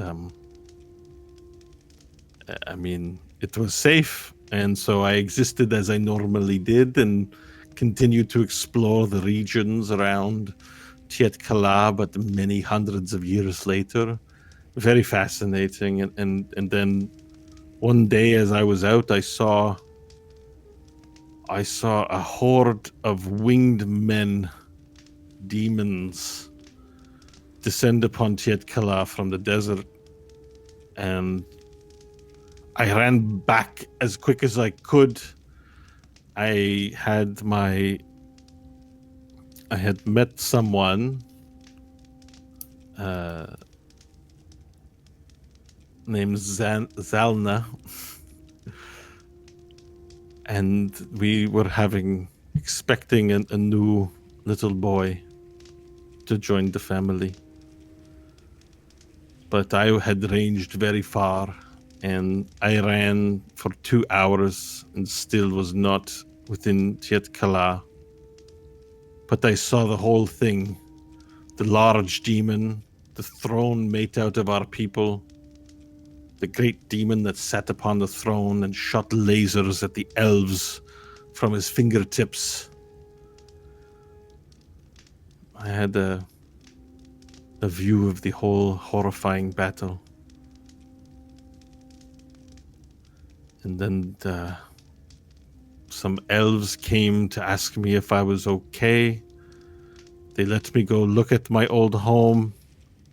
And poor Salma, well, a part of the building had fallen on her head and taken her head clean off at the shoulders. Jeez.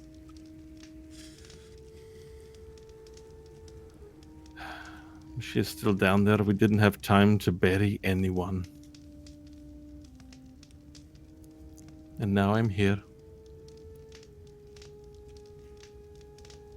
Is this the story you wanted, my queen? Yes, thank you. Okay. And so, one by one, the remaining 17 tieflings, not counting Nobieri, tell similar tales of living, their everyday lives in Tiet Kala. Most of them were from the time of the Night Eaters, because as you know, it's only been about 6 months they've been living in current time. A lot of them have memories of their days before Hope's rule. And one by one, they each tell their story, and everyone takes their time, and they're all heart-wrenching. But the one common theme is that the tieflings don't seem to have any question whenever any of their leaders, whether it will be one from the past or referring to you, that they're all believers in the tiefling dream that you're a part of. And finally, it gets back to Imenil. And Imenil steps up and looks around to share her story. And she looks to Stanley And she says, I too come from the time of the Night Eaters. And at that time, you'll all remember that we rejected our former lords to find new gods to worship. And we found the siblings. And I found the teachings of Malhaya and the Tidebearers that formed from that worship to be for me. It provided the water, the movement of the water, provided so many answers as to how time affects us all. When the demons attacked Tiet Kala, I was deep in prayer. But my prayer these past weeks have not been in selfless petitioning for the fishbird to finally bless our planet with much needed water, but selfishly, I was praying for the safe return of one I love.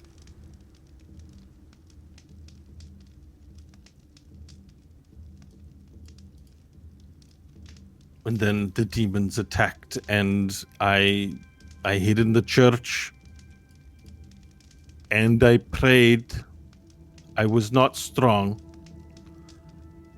I prayed that my death would be quick.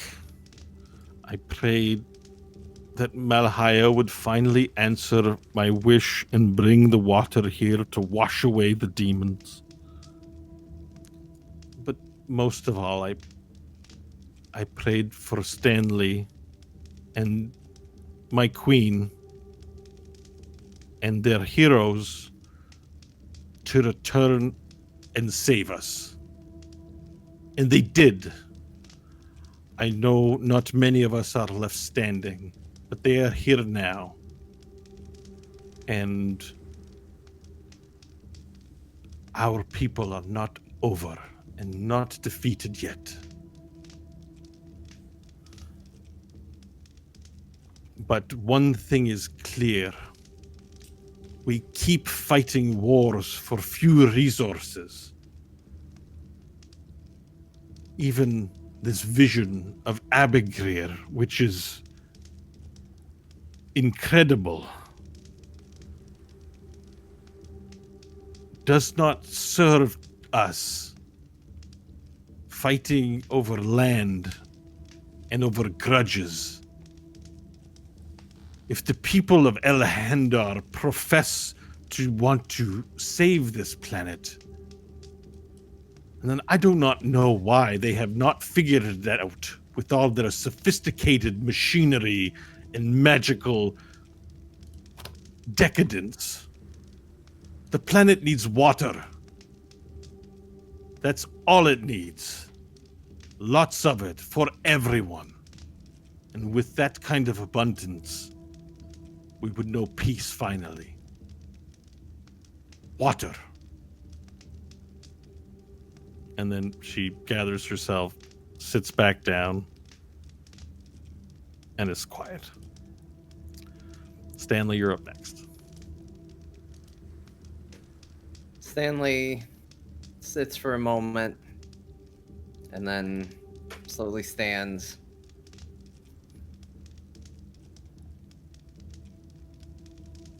I was born Valir Ornath on Earth to an elven father named Dalit and a human mother named Krista.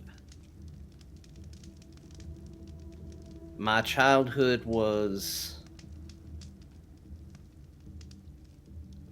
comfort, not in that we had anything, but in that we had family.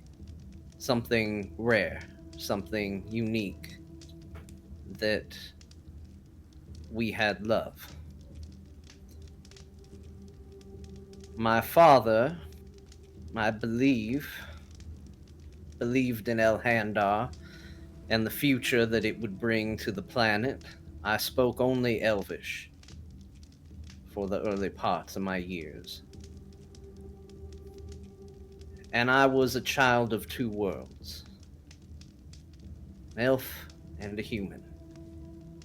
A novelty. A novelty stands out, even in a world like ours. My parents were murdered. My happiness stolen from me because I was different.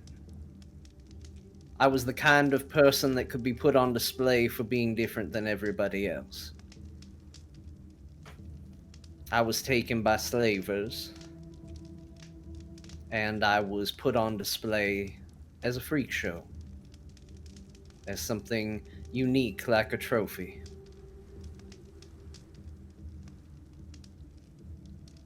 The person who took me taught me common. I didn't know it. Don't hear a lot of people who speak like me. I learned it phonetically from him. Every time I speak, I hear his voice. The way he spoke. The way he taught me. More often than not, the brutal way he taught me. And that is the life that I knew. Eventually, I thought maybe I could save the world. That maybe all we were missing was somebody to stand taller than everybody else and say, this is right, this is wrong. A society. And for some reason, I thought that would be me. When I finally found society, be it Dust Hill, Slave Town, Tiakala, the stories I heard about Principal City, I didn't find society helping people. I found it keeping them down further.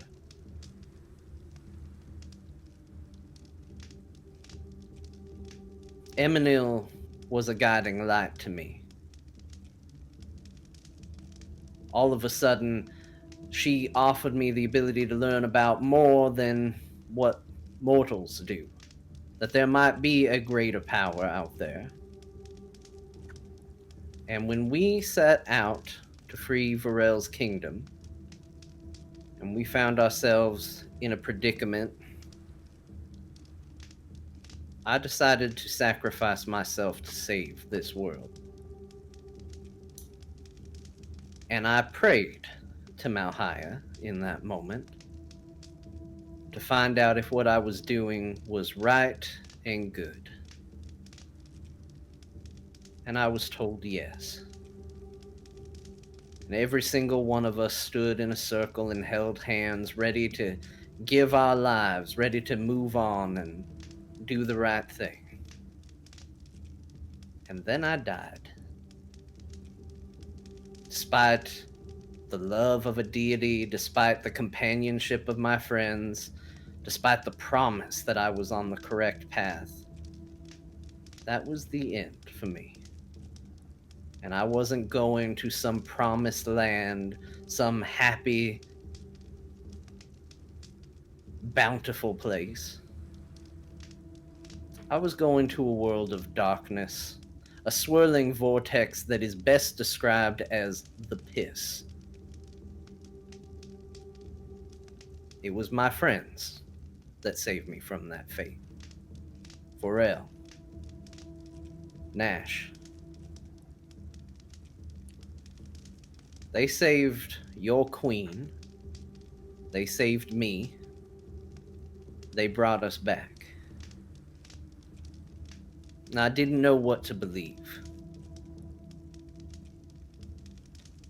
The deity had told me I was on the right path, and that path was apparently eternal damnation for doing the right thing.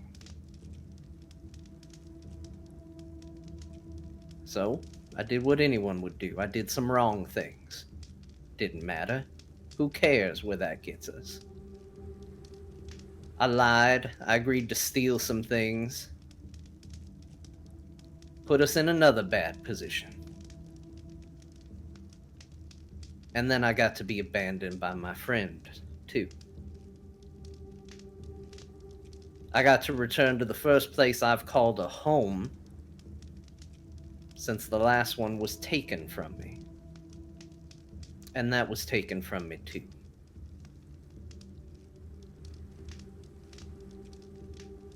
That's my story. And Stanley sits down. Jeez. Nash, you're up next. You gotta follow that. I can't compete with that. It's not a competition. No, It's, I know, but the queen has asked everyone to share their story. It's a tender time. Are you ready? You could ask Varel to go ahead of you if you aren't ready. No, it's not that I'm not ready. That's an option. Nash has not decided how much he wants to divulge from his time before. Oh, that's right. You're in a very intimate area where everyone's sharing things, and Nash has to cleverly keep out details of his past he doesn't want to share, if he Yeah. even knows what they are. I could Tell count. him about the slow Peters and call it a day. Yeah, I could tell him about Slow Peters. I could All right, talk no about more coaching. No more coaching, Scott. Whatever he comes up with, he comes up with. could talk about kicking my dead penis under a bed. That's a fun story. All right. Oh my gosh, do I want to do it or not? I mean, so All right, I know what I'll here's do. All right, go ahead. Here's What? the thing. Let me just say this, and I'll give you a minute to think about it. We've been playing for over 2 years now, Yeah, and seems like you got one in the chamber. I do. I'm just gonna say, if you're waiting for a good moment, it has been 2 years, and it is a pretty good moment. But if you still want to hold on to it, then please do. I'm expecting a full Nash of this. Nobody's expecting a deep dive, so. But I'm just throwing it out there. I'm just throwing it out there. All right. I'm not saying you're not capable of it. It's just we're expecting, like, I licked a froghemoth egg and it gave me a wart on my nutsack. Wait, I don't have one. It gave me a wart on the nutsack back in the solar mines telepathically. Well, and also now that there's this shape-shifty talk, there's some reshaping of a couple of things, but I can probably. All right, I'll do It'll a all thing. fit. I'll stand up, and I'll say, my head will be bowed, my both eyes are closed, my good and bad one, and I'll say, I never met my parents. I'm not even sure I had any. All I remember was being told that where I was to grow up was good, and that it would lead to good things and happiness, that those around me would be my family, and that those who told us to work every day would be our parents, and we would listen to them, and we would learn the lessons that life would bring, that normally a parent would tell. And so we listened, and we believed them. And we worked hard. Even as a child. And when we'd come home, after a long day in the mines, they seemed to give freely of old relics. Things long forgotten by most men. Books, mostly. Other odds and ends. And we would learn about the times before the fall of mankind. And it was great. And we truly thought we lived in a time and a place of true family. And despite seeing the slow Peters all over the place, and that's a long story I won't get into today, we never felt afraid. We believed them. But then the sores started to appear. And the tiredness would overtake our bodies. And we would come home expecting kindness and understanding and aid Instead, we got ridicule.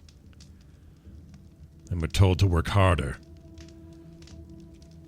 And that if we were tired or that we were getting growths on our body, it was because we weren't doing a good enough job. That it was our fault. And so again, day in and day out, we would go, we would come back, and our skin would begin to flake off. Some would die around us. And then there was the day I overheard the conversation that changed my entire life. It was between who I thought was our father figure. His name was Pedro. I made that up because I don't know the guy's name. I totally made that up just now. He was talking to us. Are you lying to everyone else about this? No, I'm telling you guys that I just barely made up the name Pedro because I've never given the guy a name. No, but are you telling the NPCs this? No, I'm telling you. Pedro. I'm telling the table. Okay. Deception roll, please. No, I'm telling you. You want to check if I'm lying to you, like you, the DM? Because I'm just no, telling. But you're telling me you're intentionally lying? No. I'm telling you guys that I think his name is Pedro, but I'm making that up now because I've never thought about his name before. So this isn't part of the... Okay. No. Sorry, I'm sorry. That's all right. I broke out in Ash for 5 seconds there. That's gotcha. my bad. I overheard him speaking to one of the Slow Peters, and that conversation told me all I needed to know. We were slaves, and we would never leave, and we only work until we die. We were told lies about an afterlife that was full of love and acceptance and free from the pain and rigors of living in the solar mines. It was all a lie. This made me angry. So slowly and over time, I talked to others and created a bit of an uprising. We planned the time very carefully. And when we rose up, it had become known to me that I had certain abilities that those around me didn't have. I could produce fire where there was none. For all I knew, it was caused by working in the mines day and night. I never knew. I still don't know. But these powers gave me an air of importance. And it was easy to follow me because of these abilities. Imagine your simple, dirty, dying friends seeing you conjure fire out of thin air. It's an impressive feat. So I felt a great responsibility to get us the hell out of there. And so when the time came, we slit their throats, set their barracks on fire, and ended the life of the man I once called father. I swear to this day I can still smell his blood. But we got out, and I went my own way. And then there's a whole bunch of other shit between that and now that I couldn't tell you. And I sit down. Well done. Well, everyone just accepts what you say with a joke or comment, which is unusual in your experience. For the table, that is the short of it. There was a big uprising. And I led the uprising. The details have always been murky, but maybe later we'll get the time to do more of those. Still plenty to uncover. That was great. It was very good. In fact, inspiration for Stanley, inspiration for Nash. Nice. Pharrell, No pressure. eyes shift to you as Nash takes a seat. You all know me well. I am Varel Rasfim Kurik, the Lizard King, hero of the Wastes, Hillguard of Dusthill, the Lone Lizard, victor of the Rusty Cage, Flame of the North, drinker of beans, destroyer of Thailander and his beast, arsonist of the Sapphire, decapitator of Blunk Oliver, slayer of the Metal Man, Bunafushi, keeper of Grosjean, the Fang of Razak Val, defeater of the Tyrant Beast in the Purple Sands, creator of the Fate 5, savior of the Wastes, survivor of the Beam, lobotomizer of Dolopopio, pro player of the Mighty Squirts, gold medalist of Smack'ems, drinker of ale, defender of the White Tower, victorious rider of elevators, knower of badass tea, vanquisher of the demon throne, conqueror of the locked air vacuum pirates, and now hunter of the elven woods, and today, before you are, the keeper of stories. I will keep your story. With every victory I carry with you a memory of your tales. Know me well. I will serve this kingdom. I will forge it anew. And we will take back our world. Look forward, friends, not backwards. Because our greatness is yet to come. And I sit down. Okay. Roll a perception check, please. Burrell. 8. Thank you. All right. The circle give yourself inspiration for that wonderful listing of accomplishments. My favorite is creator of the Fate 5. Yeah. It's such a small, tiny thing that is really good. Yeah. It triggered lots of memories, though, listening to all that. It's kind of nice, actually. Yeah.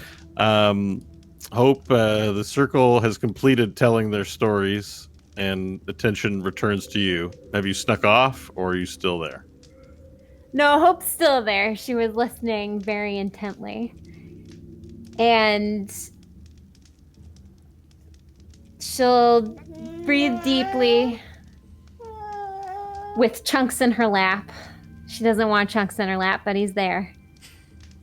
And then she'll nod at everyone to dismiss them.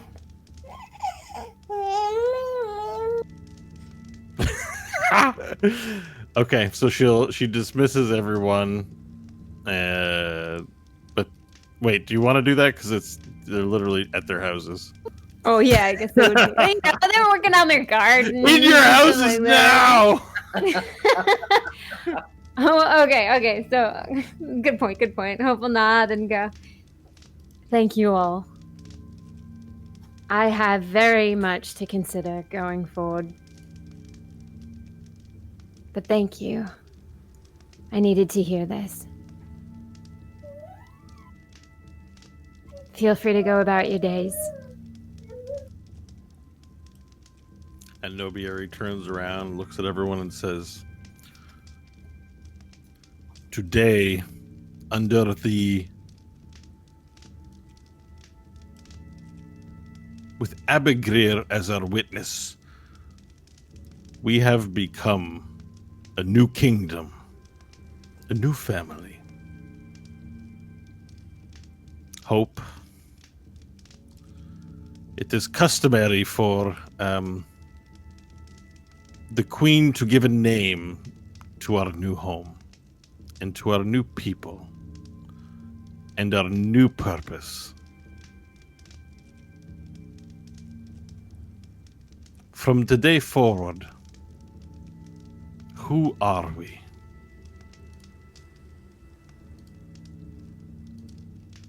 Hold on, I am being told some very crazy things to name this place. None of which this place is going to be named. You are put on the spot, so this isn't going to be let me get back to you with a great name. This is everyone's looking at you. We'll call it the harbor. The harbor? Yes. And so it is named the harbor. And what of our people? Are we harborers? Yes. To anyone who's lost their way and needs help refinding it. It is thus. Let it be written into the laws of our world, beyond the stars, that we are the harbor And we provide shelter to those tieflings lost amongst the stars. And our purpose, Hope,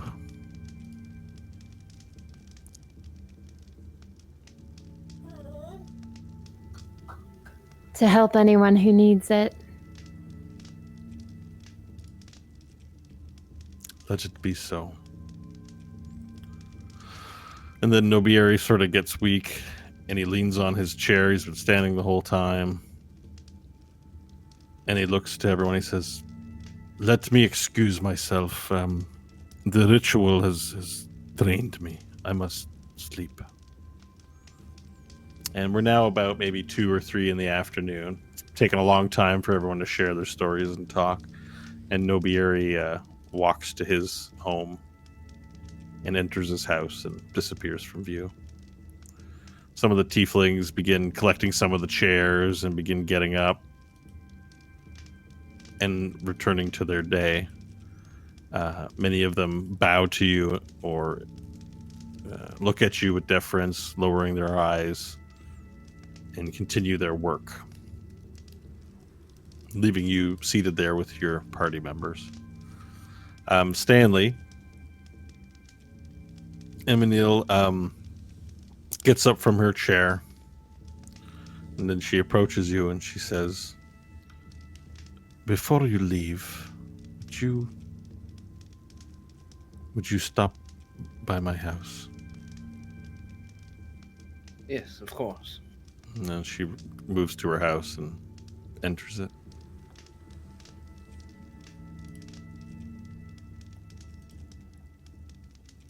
Okay, I'll turn to see what the others are planning before I go. I would be walking up to Nash and congratulating him on his story, though it made no sense.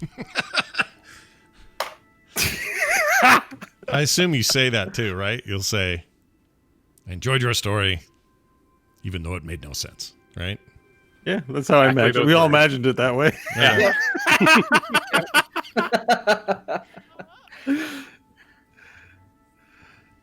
But we all enjoyed it, Scott. That's just Varel's take, okay? It was great. No. Oh, I'll say to him, well, thank you, Varel. I also enjoyed your list of titles. Well done. They've been well earned. I agree. I was there for a bunch of those, and they were well earned. You too could make a list of titles. I It's an could. impressive thing to give your enemies and your friends. Kicker of one's own penis under the bed, for example. Sure. That's a title. Liquor of, Knower of the Slow Peters. yeah. Liquor of Froghemoths. Rider of the Time Boff. There are many options for you now. I like that one. Current carrier of peeled vegetables in my pants. See, it doesn't roll off the tongue like the keeper of Grosjean. Well, they must be your accomplishments. For instance, you may have noted that I did not include Slayer. And he looks around nervously. Of the Angel. That was not my kill. Yeah, That was Hope's. yeah. Probably not the best place to bring that up anyway. I get you, and I wink at him, and I turn around to follow wherever Stanley went. I'm standing right next. Oh, I thought you left. He like walks towards you and looks at you like super close. Yeah, I'll do that. I'll go, "Oh, I thought you went somewhere." Nope, just seeing what all you were doing before I have a stop to make before heading back. Your Of story course was you do. Your story was a little dark and sad. I agree. Very dark, very sad. Stanley, you must make as many stops as you need. You have been deprived of love for too long. Well, if the way you and Nash tell it, it's all I'm working on, so I guess I'm making up for it. It is true. There must be a great void in your heart that needs filling with lots of different people. I encourage you to continue to fill your holes. Thank you, Varel. I will do that. And I will do my best, Nash, with you as my witness. Stanley, your sadness is great. Your story has moved me. I will turn a blind eye to all conquests of your nature. I appreciate it. Thank you. You mean all his lady friends? Yeah, the very same. Okay. Yeah, he's the perviest among us. Just saying, Stanley. You literally have 4 children. Right, with the woman that I married. Right, he's I'm committed. What is the word? It is fertile. Fertile. He's a fertile man. That's right. Pretty good for a guy with no junk. See, that's what I was implying. I think it speaks to the amount of effort that would have been required to achieve such a goal. It is impressive, yes. May have been some magic involved, but the point is, your story. Yeah, it was. I don't know. I guess I have a new appreciation for who you are, and I'll also be less critical of your dalliances. Maybe you've earned them. We've all come from the same world. We've all experienced our share. And I will no longer think it a euphemism when you say, I will whip out. What's the name of your sword? Diplomacy. Diplomacy. From now on, I will see it for what it is. A floating, decent weapon. You were reading that as a euphemism, were you? Yeah. For wiener. Mm-hmm. You did declare that you whip it out every time you attack. Yeah. It's true. See? It's made for metaphors. I'm just saying from now on, more respect toward diplomacy. I'm beginning to see where I might have gone wrong in your presence.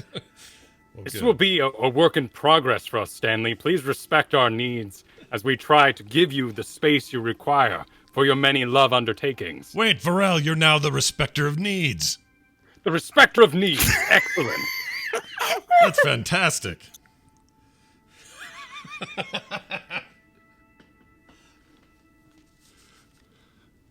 All right, what are we doing? Are we gonna go anywhere? Are we done? What do we do?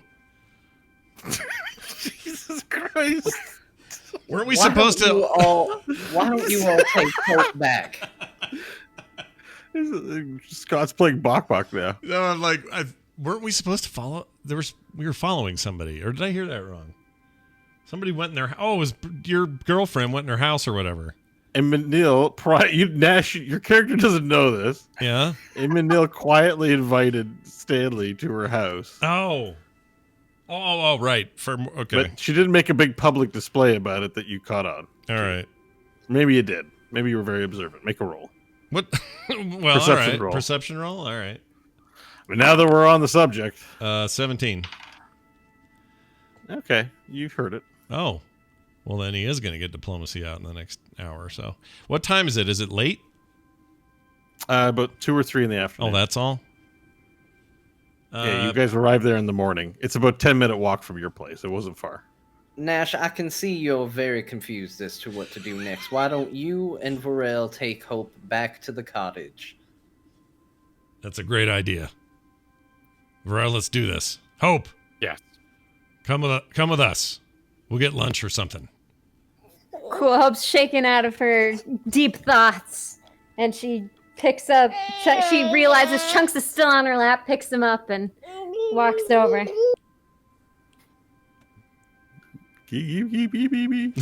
right.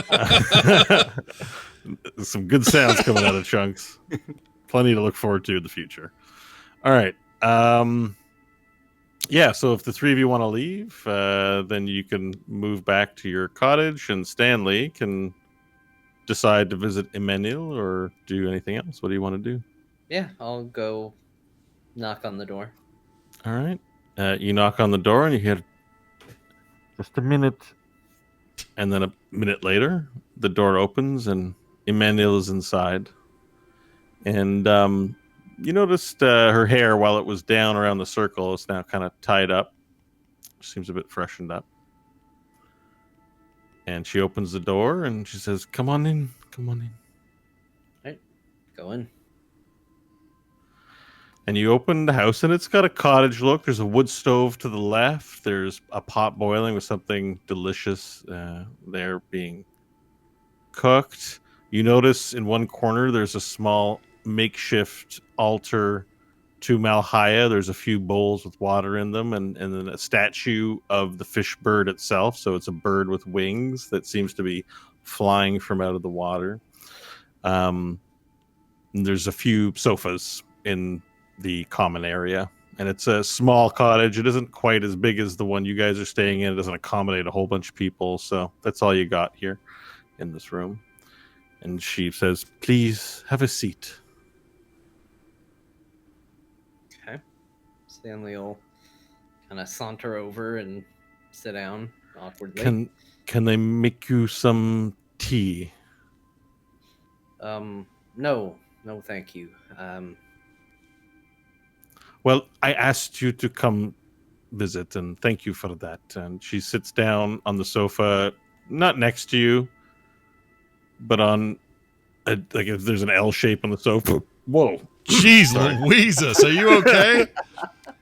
Wow, are you all right? For real, that was gnarly. Yeah, it probably sounded worse than it was. It probably smells bad too, but no one's here to smell it, so it's fine. Definitely had that feel to it. Wow. It came from deep in the stomach.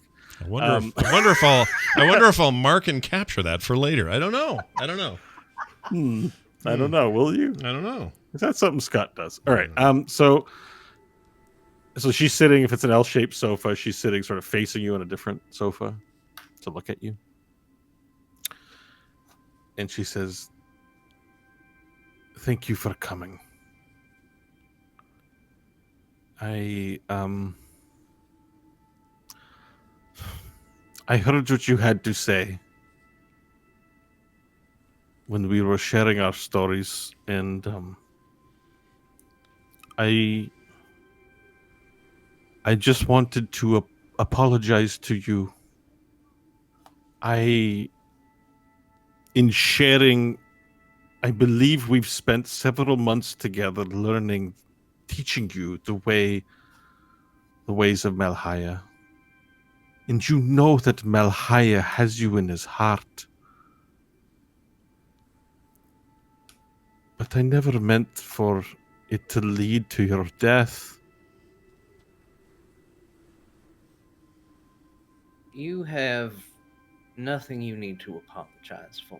It wasn't anything you did. What you showed me, what you helped me do, I mean, you know the story. You know everything leading up to it, and it was magical and it meant a lot, but much like the mantle that you gave me before I set out, what I went through burned that away. I don't know that I can feel the way that I did before. I don't even know if I'm the same person. I don't know how I'm standing here. I have a memory of sitting down in a pool of water waiting to die, and my friends coming and standing beside me and offering themselves alongside. And then the next thing I remember, after the bright light, is stepping out into a room and seeing my own body in front of me. I don't even know if I am the person you knew. The places we've gone, the things we've seen. He reaches down and picks up the dictionary. I've told you the story of this before this book. This isn't mine. This was destroyed along with everything else. There are other versions, other iterations of ourselves running around. I don't understand the half of it. It's beyond me.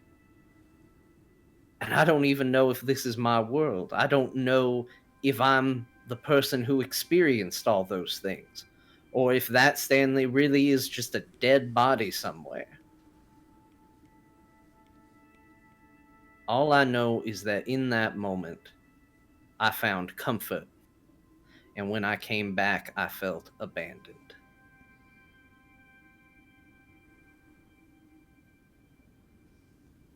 You're not the only one who felt abandoned.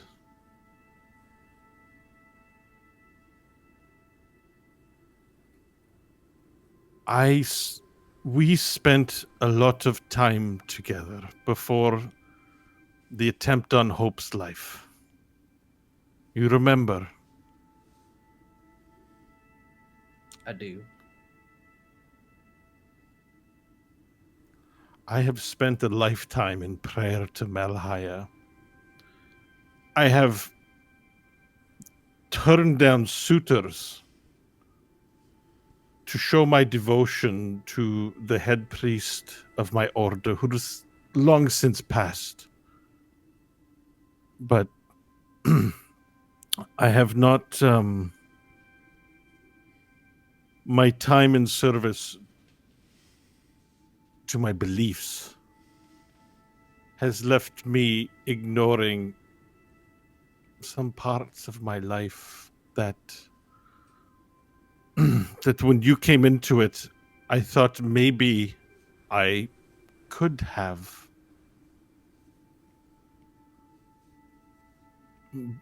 But you were an enthusiastic student and you were looking for answers, and I realized that you did not see me. And then you left to go find out what it was that had crashed into the sky, the brave hero that you are. And then you never came back.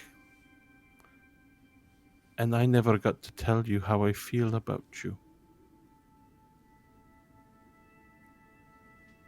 You never noticed. But I love you. And I don't think there is anyone in creation more qualified than me to tell you who you are. To know if you're the right Stanley that I fell in love with.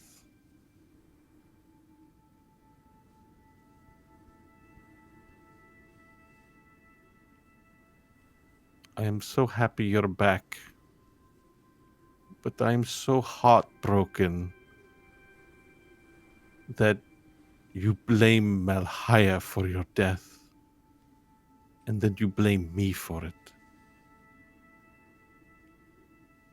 Maybe Malhaya is wrong, but the planet needs water. It's the only answer I know.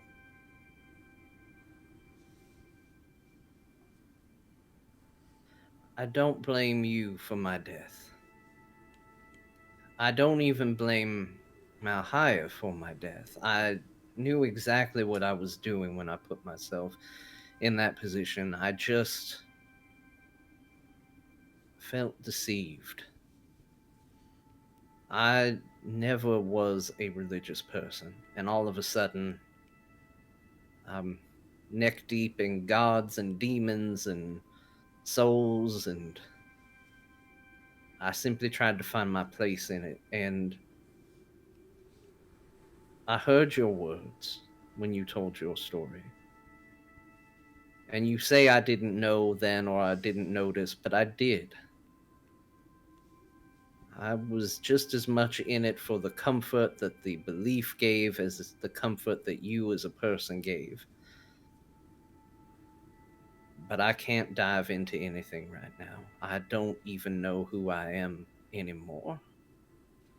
I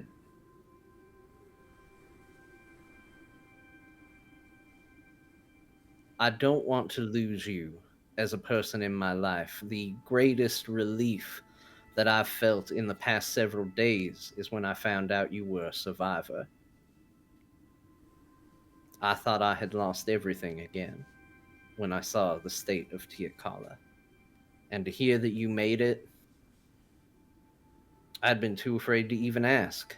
Every person we came across, every chance to ask who survived, who made it, I couldn't ask about the people I cared about. I was already convinced they were gone. I don't want this to turn into me losing you again, but I am not ready, and I can't return the feelings that you're claiming right now. I don't even know who I am. You might be able to feel assured that I'm the same Stanley Billings that left, but I don't feel like it. I don't feel like a great hero that set off. I don't even know if I would stand in that beam if I was given the chance again. I don't know who I am right now. So your words are touching, and I wish I could offer something in return, but right now I just don't think I can.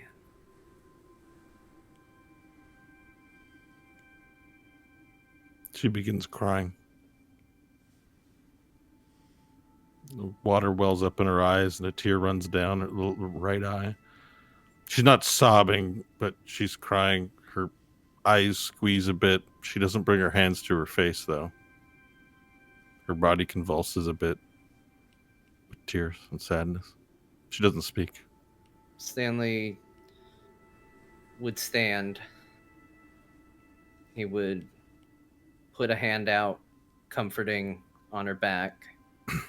Little unsure, but would put a hand out. I don't know about me. I don't know about you. I don't know about Malhaya or any of that. But your words are true. I want to see the planet saved. And regardless of any of the other things on the periphery, I'll be here if you need me to help you in any way to achieve that goal. And if she doesn't have anything else to offer, Stanley would quietly make his way out and leave. Okay. As you leave and quietly close the door, you walk to the center of the clearing, and you hear a loud crash coming from inside. Inside her place? Mm-hmm. Did it sound... It sounded like something fell, like things hitting the ground, multiple things hitting the ground. If you had to guess, like maybe a whole bunch of plates fell on the floor or something like that. That's what it sounds like. Very violent crash, but sudden and over. I guess, and if I have to roll to see, that's fine. Is the impression that I'm getting that she's smashing things, or am I getting... Yeah, do a perception roll. That'll help me decide how much information that you just kind of know from sound, because I know you're super perceptive. It's a 29. Jeez, you weren't kidding. Right. Okay, so you know with exact certainty that she's walked to the altar with the Malhayan sculpture and the bowls, and that she's smashed them all into the ground. Yeah, Stanley's just going to walk away. I thought as much. It's not going to be... I wasn't sure. Like, you're going to run back in and see that, or you could just know and hear it and be like, I'll skip this one. Yeah. Okay. Perfect. All right. So, it's 3 or 4 p.m. Pharrell, Nash, and Hope, you make it back to the cottage in the clearing. But, Pharrell, as you walk into this area, you notice a familiar smell on the air. It's not me.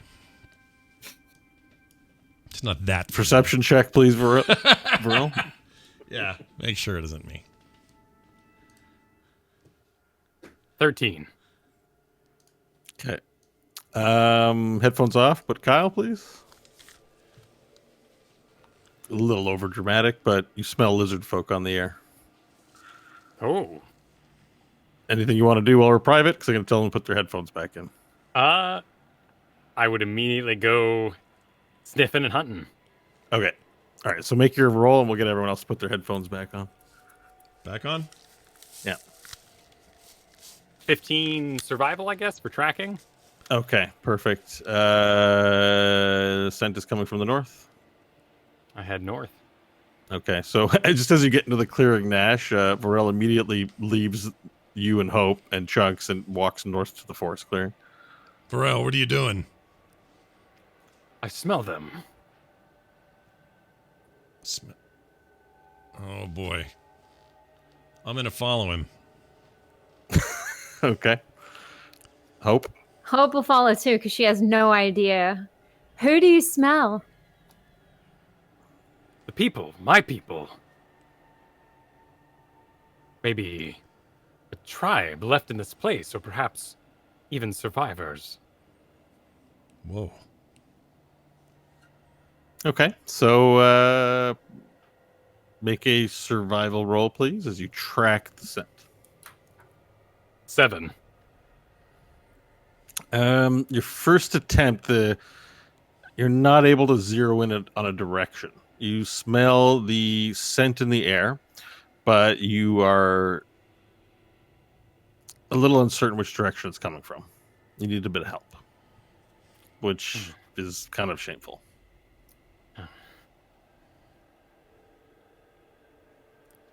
The keeper of shame. Silence, Nash. All right. Not like this either. Let's go to the cabin. I will ask our attendant if there are lizard folk in these areas. Okay, perfect. So you give up on the hunt and move back to the cottage. What does everyone like to do as you walk to the cottage with some time having gone by a bit? You looking around the forest. Stanley walks into the clearing as well. Back so soon. Yes.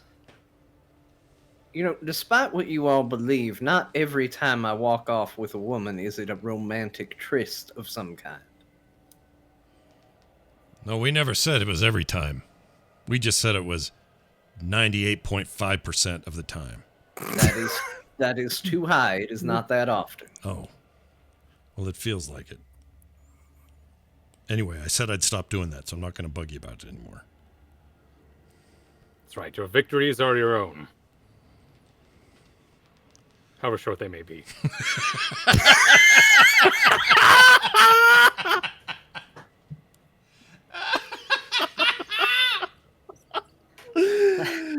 That was a pretty solid burn. Oh, Really man. good. That was really good. You can't get double inspiration, or you should. It deserves it.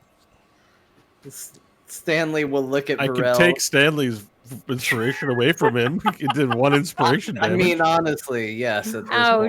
point, really. No, I'm not going to do that. I'm not going to do that. Stanley will look at him. It's one of those cases with Varel where it's hard to tell where his earnestness just seems to actually cut deep, or if he's actually intending to jab him, and then we'll just. Okay, well, thanks for that, Varel. What are we doing? What's the situation here? Currently, smelling my people. What? He smells There's his... lizard folk. Yeah. He can smell his people. That means there's lizard folk here. Well, didn't Nobieri say that Omnom survived? Didn't he say he was here? That is true. I figured he would reveal himself to us, being his fang and all. I have not pushed the matter. Are they, as followers of whatever fang they show fealty to, are they required to make their presence known? Is that the deal? They may have assumed I was dead and declared a new fang. But we If shall you- correct that. If you want to find them, we can certainly do that. Right. Today would be a good day. All the pieces are coming back together. I was going to ask our host if she knew of the tribe. That seems a worthy thing to try before we do. I will proceed towards the cabin. Okay, perfect. So you all proceed back into the cabin. Inside, Angelashi has come downstairs and has the children each in a little cradle. Each of the four children, each in their own little cradle on the couch. Lyriel is, of course, dancing around, whipping up supper, and Bok's nowhere to be seen. Hostess, Yes, yes. are you aware of a lizard tribe in this very forest? DM. No. Not that I know of, but we have people moving in and out all the time.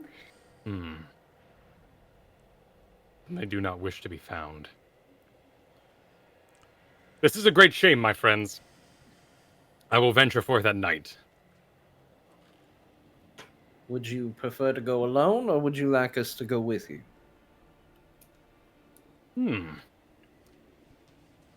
Well, normally I would request this audience alone. I feel we have reconnected a great friendship this day. I think we should all go.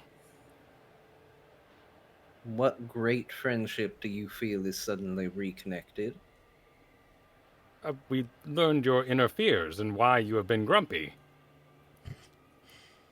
And we are made whole again by our common knowledge of each other's pasts, so we may venture forth and do great deeds.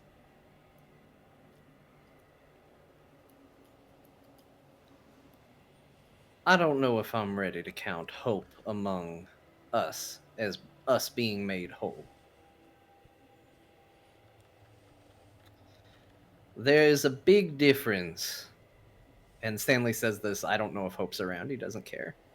There is a big No, difference. Hope's totally there. She's staring. She's making eye contact. Okay, he sees. There's a big difference between what she presents as to her people and what she does. I think the stories that were shared around the table, including by the fiery tiefling we saw, were actually very good, very hopeful messages, but Hope carries her demon literally with her, attached at the arm. She clearly has not put it behind her.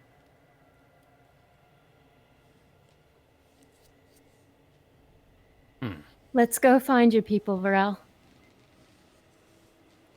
Ooh. Not gonna respond to the accusation. Trauma.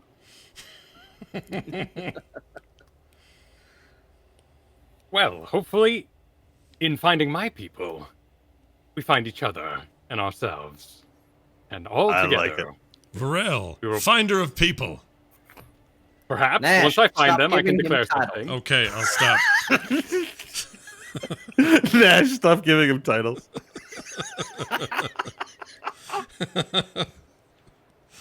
I like them, though. They're funny. Okay, so how would you like to proceed, Varel? Would you like to leave immediately? Would you like to plan an excursion in the evening? What's the plan? Yeah, I figure we will sup, and then we will head out as it falls to evening and whatever weird system of night this Okay. place has. Well, that forms a natural breaking point, and we are getting to time. We do have a bonus show we're recording today, so I think perhaps it's not a major cliffhanger, but we had a really emotional episode this week, and I think we'll push the pause button there, and we'll pick it back up. This long dark tea time of the Heroes of the Waste Soul. Nice. Well, I hope everyone enjoyed it because I know I did. Whoop, that was loud. Yep. We'll be back next week, you guys. Don't you worry your little heads. No more week off business. That's for losers. But we'll be back. We'll be the keeper of the time. That'll be our new title, the keeper of the showtime. And that'll be next week. I can't get this to work. There we go. Right here on There Will Be Dungeons. ThereWillBeDungeons.com is our website. Please feel free to support us over there with our Dungeons Plus program. You can read all about it and what you get at ThereWillBeDungeons.com. And if you're thirsty and just want a nice pick-me-up in the morning, check out PhoenixPearlTea.com/TWBD and get one of our branded teas. I'm drinking Omnom's Discontent, by the way. It's very good. Yeah, Oh, fitting. very fitting. I Yeah. like that a lot. Anyway, more from us next week, more from the story and our characters. Thank you all for watching, for listening, and for being here. And we'll see you next time. Bye, everybody.